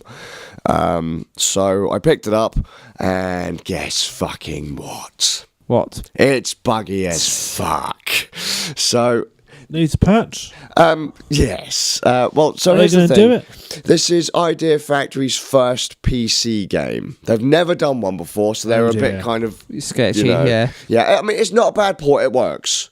But the PC master race have jumped in and started screaming and shouting. So, when you apply to put things on Steam, you have to select, what resolutions it supports. Does it support controls and all that kind of stuff?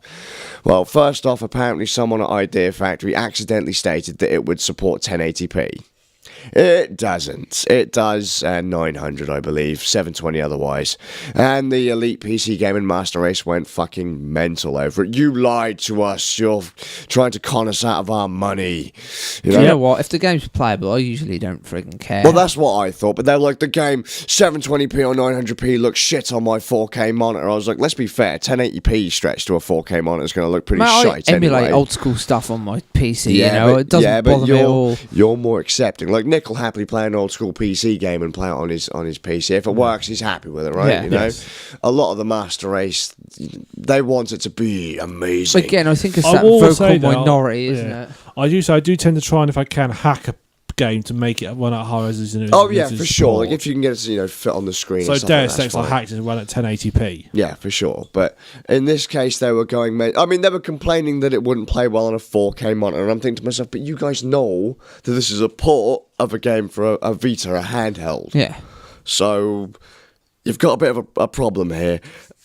There are a few other issues with conflicting codecs with the video file. So if you had a codec pack installed, video files might not work. Yeah. Or there was some kind of serious crashing and things. But they were, literally, within hours of the game being released, Idea Factory were pumping out patches every couple of That's hours good. to start fixing things. They were like, we're really sorry. We're There's sorry. not many devs that will do that, so that's a Well, I mean, nice... they kept on apologising for the 1080p thing because literally a couple of bellends from the Master Race decided that they were going to try and convince everyone to go against Idea Factory and demand a refund.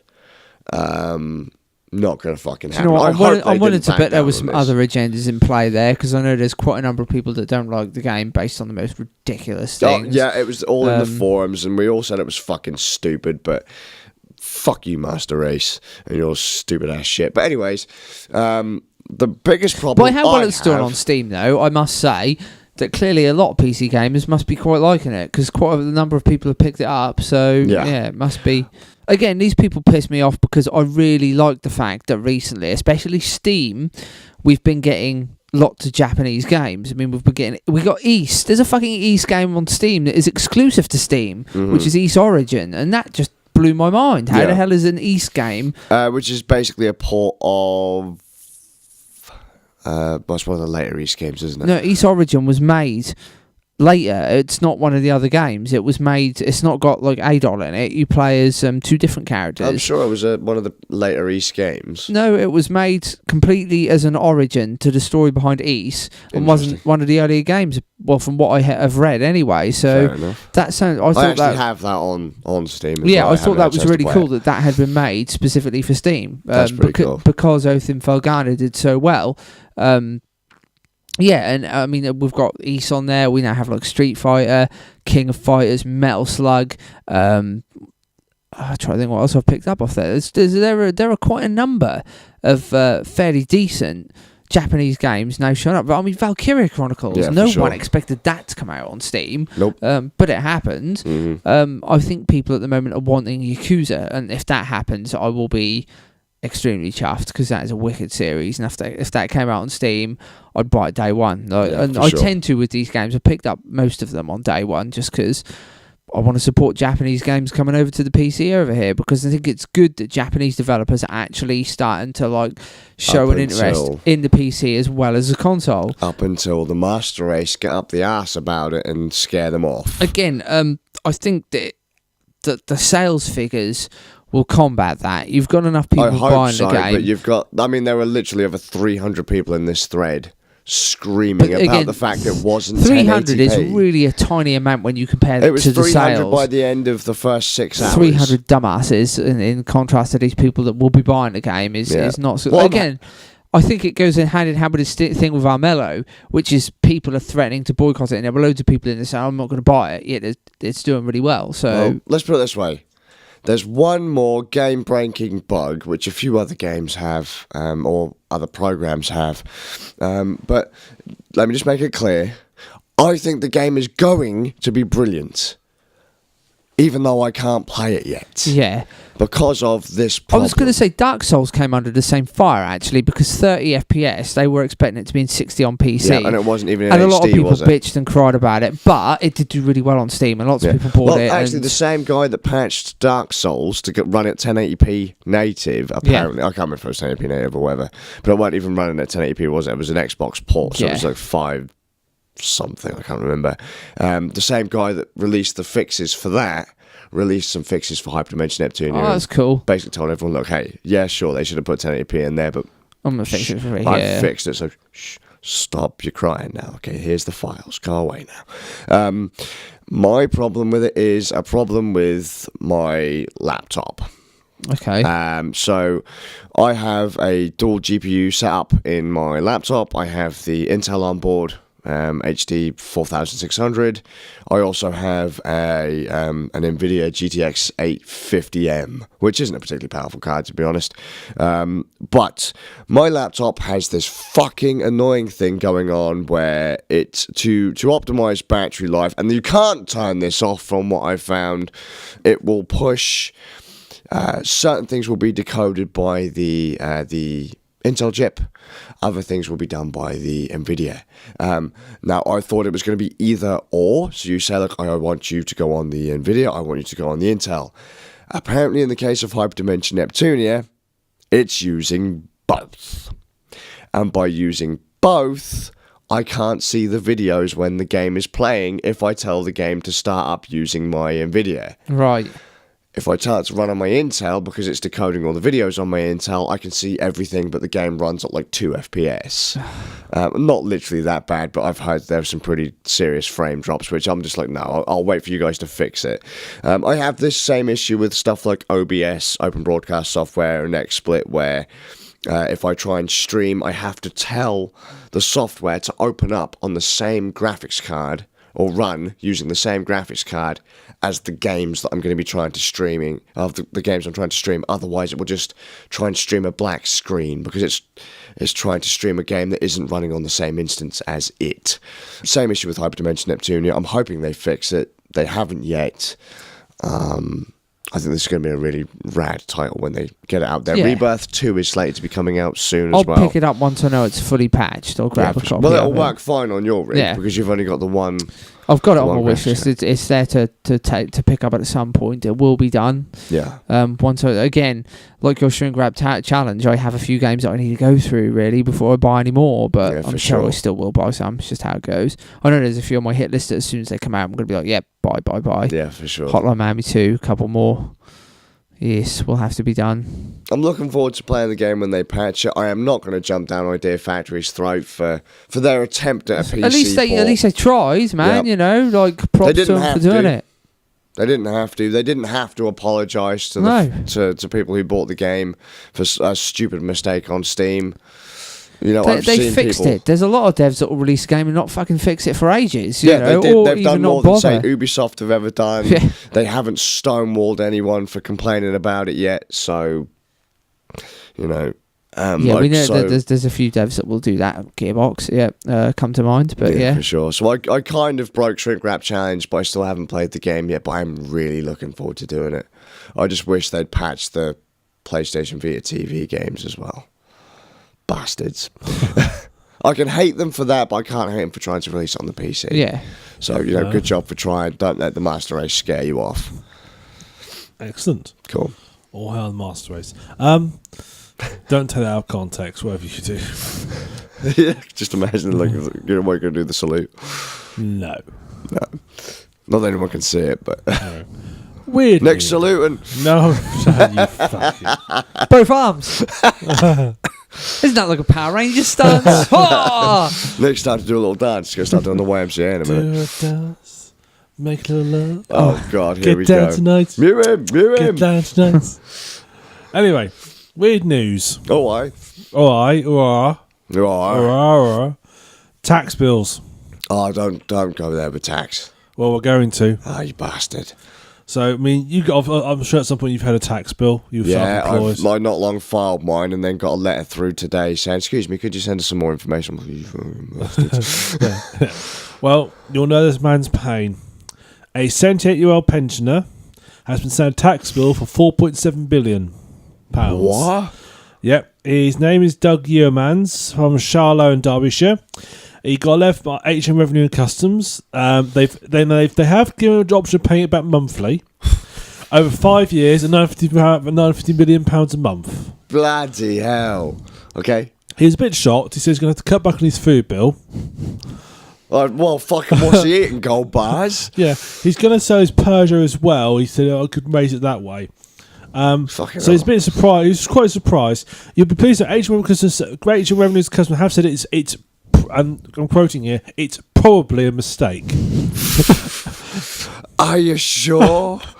Seriously, Revenues and Customs, they might have made a mistake. They think that it's probably a mistake. They're not going to say, just in case. Just in case they have got it wrong. He does owe 4.7 billion. They've got the whipping boy going there. I think this is their cunning plan. Because we all know pensioners have money hidden stashed around their houses. They all do. Oh, yeah. Several So this is their billion, plan, you see. If they send this bill for 4.7 billion to enough pensioners, enough of them will... Someone will... Is this how we're going to get rid of the deficit? Yes. I was going to say, I don't mean to make the obvious conclusion with the old Godwin's law and that, but we did just jump from talking about Nazis. He ain't got gold that he's been pinching from Switzerland that has been stored there for years, has he? Hasn't declared funneling it out of the system, you know. He hasn't declared it. But I think that's the idea. They thought if they sent enough pensions, one of them's going to go, well, I have got 4.7 billion sitting underneath the bed at the moment. It's a bit awkward getting into the mattress at night. I'll send it to him.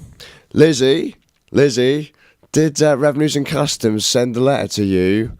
Are you going to cough up the money you might owe the country? I know you're supposed to promise us, you know, the equivalent in whatever, but I know I'm sounding like an idiot right now, but give us some money. I'm worried about what the equivalent actually is, to be fair. I don't really know what she could give us these days. Maybe a Peugeot for that bloke to sell. Yeah, could do. Give him another one. Be nice. Condescending stare. What she could do, she could find a Peugeot that works. That'd be worth about 4.7 billion. I was going to say, that's like the rarest thing in the world. You can put that in an Peugeot, exhibit. actually, everything works on it. And it's brand new. That's not possible. What you're talking about, mate? That's not possible. That's like saying buying an Alfa Romeo that can drive a block and a half. Yeah. It's not going to happen. Or a Jag without an oil leak. Renault, the other French one. Anyway, we're French France now, which is always good. Oh, fuck France. I mean, yeah. Memorabilia. You have a bit of memorabilia in your house. I was going to say, we were actually praising France earlier for certain things. The ability to gain certain things that we couldn't get before. The fact they have lots of JoJo merchandise that I can't get well, here. that's the only thing they get right. That and bread products. Memorabilia. Yes. You've got a few bits in your house, mainly Army of Two themed. No, I haven't. What are you talking about? Stop looking at my walls. But I've found something for you to add to your collection. You have to bid for it. All right. But it's a bit of history attached to it. It's the rope that was used to execute Saddam Hussein. It's coming out for auction. I thought we were going to say it was the rope used to hang Queen Elizabeth. Well, no, we haven't done that yet. No, she hasn't paid her tax bills yet. No. So you're going to have to. Shut up, bud. Sorry, Lizzie. You're going to have to compete with business from Iran, Israel, and Kuwait for the rope. It's currently held by a chap called Marafi Al-Rubi, who's Iraq's ex-national security advisor. In 2013, he's photographed the rope on display in his living room, slung around the neck of a bronze statue of Saddam Hussein. Okay, that's good job, man. I mean, can we also start placing bids on the boat that was apparently used to take Osama bin Laden out to sea to ditch him? Yes.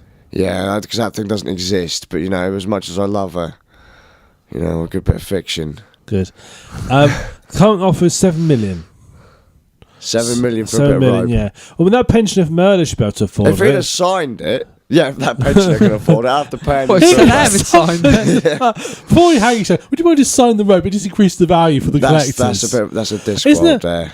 That's a Discworld reference. Oh yes, it was. Yes. Yeah, in Going Postal. Going Postal. Yeah, they what is it? Daniel One Drop Trooper gets everyone to sign the rope before he hangs them with it, so he can sell it for his pension. I remember that. Just sure you get a lot for old Saddam's signature. Bit shaky by the time he got to it. I have to admit, though, he had cool hair and a rocking beard by the time he got to that point. Saddam was looking very 70s at that time. I was like, you go, Saddam, you rock that look. Yes. He did sort of lose a beard somewhat in the trial, didn't he? Did he? Yeah, he sort of trimmed it up. He didn't get it complete, he sort of trimmed it. Oh, I just trimmed it down a Actually, I'm getting a bit suspicious now. He trimmed his hair and trimmed his beard. I'm now looking across at Skazz. Hey, I ain't saying nothing. I ain't done nothing. Were you recently found in a hole in the ground hiding from American Army? I might have done, but if I have, I've had amazing plastic surgery and come across now as a foul-mouthed chucklehead rather than a vile dictator. Yeah. I could actually be a vile dictator. You don't know, really. Did you find the rope hurt when you fell down, or was it was it a choking pain? Hung Or? within an inch of my life, mate. Hide and seek with the American Army. That must be fun. That was quite funny because they grabbed this random geezer with a beard. I was stood right next to him. They just dived on him, and I managed to slip past, and he Neat. got hung. And I was like, "Fucking hell, guys!" But over the top, eh? And he ended up in Lowestoft. Yeah, no. Like, what was the deal? But yeah, well, Fair enough. we're gonna say that now. I'm sure the, we the all- van's gonna be outside in a minute. We all resemble a dictator of some sort here. The Americans. We do. Hang on, Sen. Which dictator do you think you represent? Oh no, probably like an old one, like Old one. no, like a really like medieval tyrant or something with the hair and a beard. It's Probably. bound to be. So What what are you about- suggesting about me? Hitler. Hey! I don't know which one does Nick look like. Let us think. Did you say Kim Jong Un and I'll punch you? No, I don't. You're not quite. No, I'm not gonna say that because that come across as even more dodgy than anything else I've said so far. Sorry, Lizzie. Yay, good job, Saddam, for taking my fall. And sorry, the fictional boat that took Osama bin Laden out to sea. Anyway. Did he become a mermaid? Yeah, did you know that? Osama Well, I still bin reckon mermaid. that Osama bin Laden and Saddam Hussein are on Elvis's private island. With Lord Lucan and various other disappearing people. Yeah, They got lifted Buddy there. Holly. They got Road lifted there by Warrior Hawk. Shergar. You know how it is. Kurt Cobain being the T-boy. On to bird news. Birds. Bird news. Dangerous birds. Oh, it's funny you link from Kurt Cobain to Dangerous Birds. Good. We all know that story. She did him in. On to Oregon officials, so I've been to America, Aye.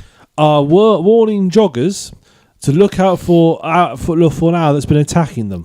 For a minute, I would have thought you were going to say rabid budgies or something. But No, okay. an owl. There's been no one's been actually hurt, but the owl has stolen 4 hats. What? So it's It's mugging clearly people. pissed off for playing Team Fortress all the Yeah, time. I was thinking Yeah. there's a bit of Team Fortress reference in there somewhere. Yeah, it was kind of amazing how it just swooped down and grabbed my hat like that. Someone Excellent quote. Yeah, Good I know. job. Look, Brad hit Sounds his like a face. Dr. 6. Seuss quote. Yeah, An owl came and took my hat like that. it just pulled it off my head like it was nothing. Well, hats generally come Well, be off. thankful it didn't take your head off I like said, it was hats nothing. generally come off relatively easy off the head. I tend to find they don't tend to be too hard to They get might have off. gaffed it to the head. Fuck, that'd have been funny. Could you imagine that? Imagine if you had a little loop around the back, the chin, Oh a man, little that'd chin have been strap. awesome. Like being hung up by an owl. Seeing this owl try and fly away with his hat. As long as you sign a hat before so. You'll be Yeah, for alright. sure. Like Yeah. sign the string that goes Is around this the your new neck. way we're going to execute criminals? We're going to get them flown by an owl. Yeah, go for a jog, guys. Go on, By put this owl. owl first. Get out there. Go How for a big is jog. the owl going to be? Don't forget your hat. It's a bit bright out there today. You know, you don't want to, get your head bored. a bit. owls. Well, it is a barred owl, apparently. According to the conservation group, that's the breed, the species of it, which explains why it probably must have got barred because it kept attacking people with their hats. Bless them. But yeah, so if you ever go to Oregon and you're in place area of Salem, you need to watch out for it. Fucking Salem. Great. Yeah. Okay. Yeah, it would be in Salem, wouldn't it? Now, this is special news for Fawny. Iceland. All right. You can now go there. They're now currently building a shrine to Thor, Odin, and Frigg. That's awesome. The construction started this month, and it's going to be it's in the first major temple to the Norse gods since the Viking Age. That's amazing. We have to go. Yeah, we can do. Now, it's according to Hilma on Hilma Ras. Blah, blah, blah, blah. Right, now, he says he's the high priest. Now, I'm swearing the person who wrote this just randomly hit these keys on the keyboard. So his face Of rolling. Astra Furla Alagid. Go on, Bart, get in there, son. What does it mean? What's that in actual words? That sounds pretty legit. Astrophone good. I mean, he says- I suppose you have to put a bit more Norse into it. I Yeah. don't know. A star for the round. He says the chap says I don't. Gesundheit. He's the high priest of this Astra place. Furla. Look, if you want to learn how to pronounce any of these words, get some typewriters and some tins, put them in a bag and throw them Bearing down in a mind, flight of most of stairs. these names were probably completely pissed on me. So there you go. Probably. It's He says apparently I don't believe anyone believes in a one-eyed man who's riding about on a horse of 8 feet. We see the stories poetic metaphors and a manifestation of the force of natures and human psychology hasn't stopped building a temple to him. Yeah, you got to. The old gods, at least they were interesting, I suppose. Membership in the Astra de Trella There we go Guild again. has tripled in since the last decade to 2,400. I think he's caught a cold. Yeah. He's garbling on. Which out of a population of 330,000 people is actually quite high when you think about it. The temple will be circular and will be dug 4 metres down into a hill over in the Icelandic capital of Reykjavik, that I can pronounce, with a dome on top to let in the sunlight. Oh, so it's not quite a hobbit hole then. Okay. Yeah. It will host ceremonies such as weddings and funerals. Where they're going to float the boat, I don't know. See, so now Bard's going to want to go and check out that place. I wish we could have gone to Japan a few years They'd back. have to call me Skald if I was over there, though. Yeah. It's the only way it'd work. Apparently, Iceland neo-pagans still celebrate ancient sacrificial ritual blot, with music including eating and drinking, but they leave out the slaughtering of animals. Oh, I can't slaughter any foreigners. You would be a foreigner if you were over there. Yeah, no, but they're foreigners to me. That's what I was just thinking. I thought, hang on a second. They're foreign to me. Yeah, it doesn't quite work like that. Space Barbarian dictates that I own the world. Right. You are not the space barbarian. Brian Blessed owns this Look, world. Brian owns the world, and to make sure that Brian is well, I'm going to have to sacrifice majority of the planet. Well, I'll get that to a machine for pig territory, because that's what he was going to do. That's where we're going. If I have to go there to save the life of one bearded man, I will. I'm still waiting for that black van to pull up outside the house. Plus, if Bard's going to go to the Temple of Odin, then I want to go to Japan 4 years ago so that I could see the construction of a life-size Gundam. Right. They need to mix these two things, and we need a Gundam that looks like Odin. It'd That would be fucking rad. awesome. It must be done. Gundam. On to Can I two just Big things. mention- spear. Can I just mention that we're all sober right now? Yes. Just not feeling very We well. are, actually, which is sad. Yeah. On to toothache news. And how did So- you go from Odin to toothache? What did you do? Get clocked by his horse? Yes. Oh, okay. 8 who's, that's going to hurt. I'm surprised you still have a jaw, mate. What's up with your teeth? Wow. It's alright when you got thorn. Just hold still. Out that comes. Sorted. Well, you've got a sore. So you've got a sore tooth. You need to have it. You want to have it removed. You want to yank out yourself. Yeah. When is the best place do you think to do it? Where's a good place to do it? Anywhere where I've got access to pliers. Yeah. At home, perhaps, I don't or mind. in ideally a registered dentist's office, so they can sort of like stem the bleeding and give you some Well, then anesthetic. I'm not going to be pulling it We're out not- myself. I If I'm mean, I going to a remember the old dentist. You story. that might. way. You so it's a DIY dentist. Tie a rope to that tooth and tie it to the handle and slam the door and it'll come out. It's like, excuse me, I've just come to the dentist to see Actually, you. You know, the I one hate who's to say trained this, at it. I know someone who tried that once. He tried that. He succeeded. But What, the unfortunately, door or going to the dentist? yes, no, the door method. He succeeded. Unfortunately, he tied around the wrong tooth. Oh. He was That's in agony for nice. several hours. Anyway, would you suggest while driving down an interstate would be a good place to remove a tooth? No. Right, well, Let me guess, they broke sharply and chewed on the steering well, wheel. you're not as smart than a 57-year-old trucker who did this near Tuscaloosa late on Sunday. He lost control when he was putting the tooth through his hands, and he veered off the road and caused a mile-long backup on the freeway. I The bet you all the drivers that he fucking pissed off knocked out the rest of his teeth. Probably. No serious injury, but Free dental. no serious injury, but did trigger the complete shutdown of the 3-mile stretch of freeway and caused delay that lasted to Monday morning rush hour. Apparently the Metro didn't get any response from Alabama Highway Patrol representatives. Did not immediately respond to messages or are seeking comments because they've got better things to do at that time than the report applies to the Metro. They do. We know of your kind. You're the site that those rand nerd geezers fucking read from. Yeah.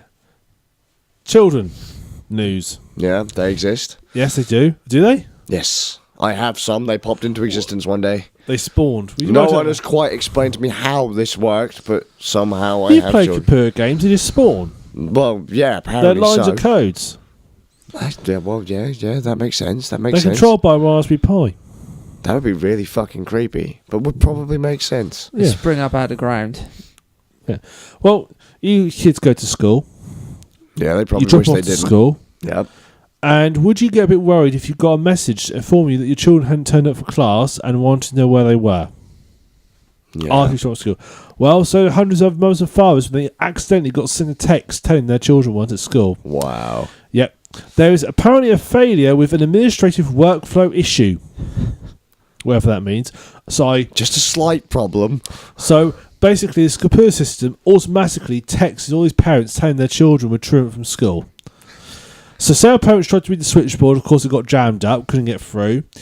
And a lot of them leaving work, going home, driving as fast as they can to the school in order to try and find out what was going on. 20 minutes later, they did send an apology text message saying, awfully sorry. Well, I'm sure that's the exact wording. Awfully sorry. What's really fucking funny is like hundreds of parents turn up at the same fucking time, blitz the classrooms, and all their kids are like, the fuck? What's going on here? And that's when they realised there was a bit of a cock up with their system, as all these parents started randomly turning up. Head teacher Miss Yardley said, as soon as we were aware that something was wrong, we sent another message as soon as we could to inform parents there was a computer error and tried to allay any worry. A bit late. Yeah. We do realise and understand the anxiety and worry this message has caused some, apparently. But you can see it's not something we had control of. But we would do I love it. It's nothing out of the ordinary. It's something that we could not have control of. Well, you do control the computer system, to be fair. Well, apparently not. Most Muppet schools these days I run on think auto. the computer system was trolling them. Yeah, for sure. Your children... Next week is going to turn their children dead. Awfully sorry, please come to the school. There's been a whole accident regarding enter child's name here. A shard of asteroid that Brian couldn't stop came down and ploughed through the school. And Brian basically talked to near the school and caused the whole building to shake to pieces with his voice. Brian. Awfully sorry, your children's been blessed by Brian. There we can start a new religion. I just realised you could be blessed by Brian Blessed in this religion. Shouldn't you just be been blessed, not blessed? Yeah, but his name's blind blessed, isn't it? Yeah. So you'd be blessed. You'd just be blessed. You can't use that. That's Blessed copyright. by the blessed. That's copyright. That's copyright Christianity. You I'll can't only have buy that. another bloke with a beard. It'll be fine. He's got good lawyers. Say that to fucking Brian, he'd just talk to him and they'd explode. I'm not going to answer that joke, so it'll just be really bad if I do. This is not particularly weird, but it's basically, I read this there and I thought, this is British. It just shows that the Britain I like to think still exists, still does exist out there somewhere. What Britain is that? Well, the residents of a Dorset Is Thatcher village... alive again? Yeah. She's come back from the grave. No, Does anybody want that Britain to exist? This is a nice part of Britain. Residents of a sleepy Dorset village have been accused of intimidation after launching a hostile campaign to save their beloved postman. Right. So, a man by the name of Mick Leake, he's delivering letters to residents of this village for 24 years. He didn't happen to be a geezer that was delivering tax letters to pensioners, was he? No, he wasn't. Okay.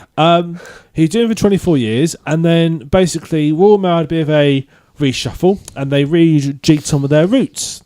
And the rule was that people could basically, you could pick which route you wanted, and it was based on seniority. And the guy who picked, who basically was in the company 3 months ahead of this chap, Mr. Leake, picked his route. So the people in the town were aghast to find that he was losing his route. So they did a very British thing. They started a petition, which is the British solution to everything. If in doubt, start a petition. And they had a coffee morning. How many times does that actually work? It worked this time. Oh, bloody hell. Really? Yeah. Tell you what, this is the amusing thing. The union is up in arms about this. The union have accused them of bullying tactics, which is a union. Up yours, union. Yeah. So they put up banners and lobby Royal demands he be reinstated. If the union keeps going on like that, Thatcher probably will rise from the grave. Yeah. I'm convinced she's a lich. Margaret Litcher. She'll come back as a seriously ancient skeletal. It would probably have cost a small fortune to have her assassinated. It would have probably cost you a small fortune more to make sure she stayed dead. Yeah. You got to find all the Horcruxes. It's just worth you notice. I'm sure one of them's currently stuck up David Cameron's ass. So good luck getting that one.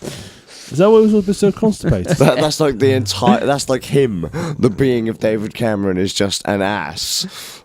Nice. what actually ended up happening was his replacement was so intimidated by the hostile campaign of the petition. He was terrified to go to these people's houses because they wrote their names. Yes. So he pulled out. Fuck, so you mean he was terrified that these people could actually spell? Yes. And write. And write names. Presumably they might have all been written X's, to be fair. They might have all been shaky X's, to be fair. We don't know. Okay. Well, I mean, was this digital or was it? This was a village of 350 people, and 168 people signed the petition within a few hours. Scribbles then. Yes. X's. How many of them were in crayon? I don't know. He's got a phobia of signatures, clearly. Yeah. He's got a phobia of the written word. A postal workers' union has branded the village as disgraceful for meddling in company affairs. Bugger off, Royal Mail. Yeah. Yeah, why is it Royal Mail are so just... I don't know. They're always causing some issues. Because that works for everything. When Skazz learned this, that it works for everything when you privatise. I mean, look at the trains. They're so much better now. This has been privatised, and the gas. That's worked brilliantly. Tyrants. So, it's the spokesman for the union said it's disgraceful. I love this. It's disgraceful that customers have been allowed to interpret personal work over to deliver around. How dare the customers try and have a say in the matter about what they want? How dare they? The change applied to Royal Mail Sherborne office were voted through by the staff. There were no complaints from workers that agreed to the change. They didn't have much of a choice in the matter by the sounds of it. Whereas one person village said we have absolutely no contact with the man who got pulled out, but we don't know what he is or what round he does. We don't want to upset anybody. We've been trained as an aggressive bunch. Really not. We just got to go on one and say our postman. We got together with tea and biscuits and said, listen here. That's what I think. They're accusing him of bullying tactics, but how can you call a petition bullying? Like you say, it's just the old British way. They did it the right way. And I love this. What I mean, I love these sort of stories about little villages because I love to think these villages still exist like that. I would love to. Pitchforks. It does sound like an episode of The Vicar of Dibley. It does. It's brilliant, isn't it? This is why I love it. So it wasn't particularly weird, but I had to put it in there because it's like Great Britain still exists, and I'm glad it does. And I'm in my mind now, I'm envisioning as I'm saying this with a British flag sort of waving in the background, the sort of national anthem playing. I'm proud to be British and think that this place still exists. That these people are out there fighting for postmen and keeping their postmen by petitions and coffee mornings and banners and meetings in the church hall. As long as they have bourbons, all will be okay. It'll be fine. And the best bit is there's a coffee morning being held in his honour. This is a solution to everything. Coffee mornings. It is brilliant. I'm proud of it. In America, this would have been a riot. People have been shot and killed in this is America. In America, none of them could have written their own names because they were all truant from school. Well, to be fair, it's Cornwall, so we're not so sure about that. Oh, well. In other worlds, they would have the home of Arthur. In other worlds, they would have burnt effigies of the new postman. All over the place, there's so many things we've gone, but no, in Britain, a bit of paper and a signature is all you need. Fucking hell. This is how you do things. Well, we're clearly in the wrong business, guys. Yeah. So the pen is mightier than the sword. As long as it has a coffee morning attached to it as well. And banners. Maybe they were very Arthurian about it, sat around a round table, like the knights of old, but just like old dears and stuff. Did you hear about what happened to Mavis? Oh, she's got a new lovely baby boy. That's what sort of fucking for the greater good. Yeah. Camelot. Is that why she had is that why Dawn had the child? Fucking for the greater good. Yeah, that's how it works. Then you know that. You save the children spawn. Yes. For the greater good. Indeed. I feel very Tao-like Coffee now. mornings, that's where they appear from, clearly. Yeah, sure. That's how they all spawn. What coffee morning actually means is mass orgy. Not ones I've ever been invited to. Although, bear in mind, people who were there with me, I'm quite glad that didn't happen. Oh, dear. Have you ever been to a coffee morning? Nick, I don't give a crap about what happens in the community. This could all burn for all I care, some know. How lovely. How very quaint of you. We have meetings at work. But have you been to a coffee morning? No, it's not the same. You haven't been to. I've been to a couple of coffee mornings, and it is just as dreary. I mean, as interesting as you can imagine. Right. Well, how is it? Just people within the village getting together. People walking. Explain how your coffee morning came about. I got to a coffee morning, so I went around this person's house. On the door, said hello. They said hello, and they said come in. So I went in. That sounds a bit sketchy these days. Now. You should come to this house for a coffee morning. Oh, right, okay. There's also other people there Some as well. kind of dodgy drug deal because Nick weren't actually the one invited. They said, how do you take it? I said black with no sugar. So I said nice and strong, please.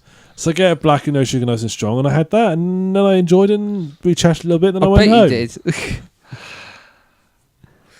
Oh dear. I like my coffee, I like my sheep. Black, strong, and with a little bit of froth on the side. I was just thinking coffee mornings now are euphemisms for going somewhere to get something black and strong, you know? So, okay, fair enough. Depends where the coffee was being held. Right, weird news, done. Wasn't a particularly great one, unfortunately, this month, because people have been very well behaved so far this month, unfortunately. So far. I had to steer Clearly, they've been writing petitions. That is very well behaved. I've had to steer clear of all the bestiality stories because they were getting a little bit heavy, I felt. Well, fucking hell, we've just had a mass orgy. Yeah. Oh, wait, sorry, coffee morning. Coffee morning. It's a coffee morning. Code from now on. It is. It's always been code, I'm sure. Yeah. We'd like to come around to the coffee morning. That's what happens when you've got to sort out a petition. You've got all that stress going on. Yeah. It's just making me... Makes you work what they signed the petition with, really, doesn't it? Oh, dear. Well, you did say they were all like signing with very wobbly X's. Oh, dear.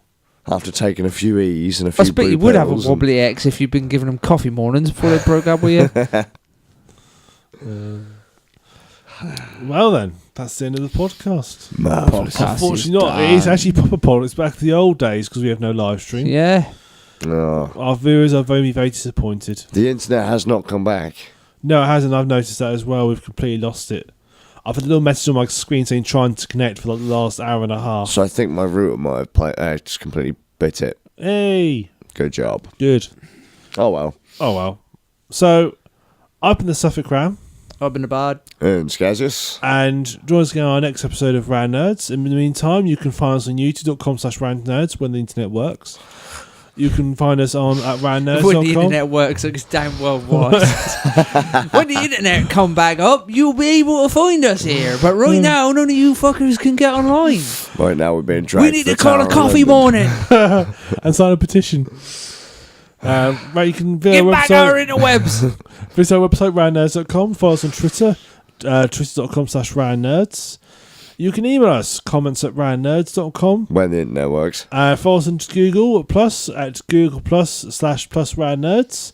And Facebook.com/randnerds. Damn you, I would have said next time, guys, you could email us in the stories because apparently we can't connect to the internet, but then I realised that email requires the internet. So, if Royal Mail don't mind delivering letters to us Shall we without get having a this- We hissy, want our local postman to do it, though. Shall we get Mick Leake to do this for us? Can he do any come all the way from Cornwall for He us? can't. He's busy in Cornwall. If we take him away from him, they'll petition us to get him back. We really do not want that. Yeah. Oh, Yeah. God. We've been asked to invite to a coffee morning to talk it over. None of that. The thing is, all I can think of now when I think this village now, or forever in my mind, I'll be thinking of Hot Fuzz. Yeah, that was funny enough. What I was thinking of too, Hot Fuzz. Yeah. Oh, dear. Well, so see you next time. Hopefully next time we'll see you online. So until then, guys, see you then. Have a good one. You.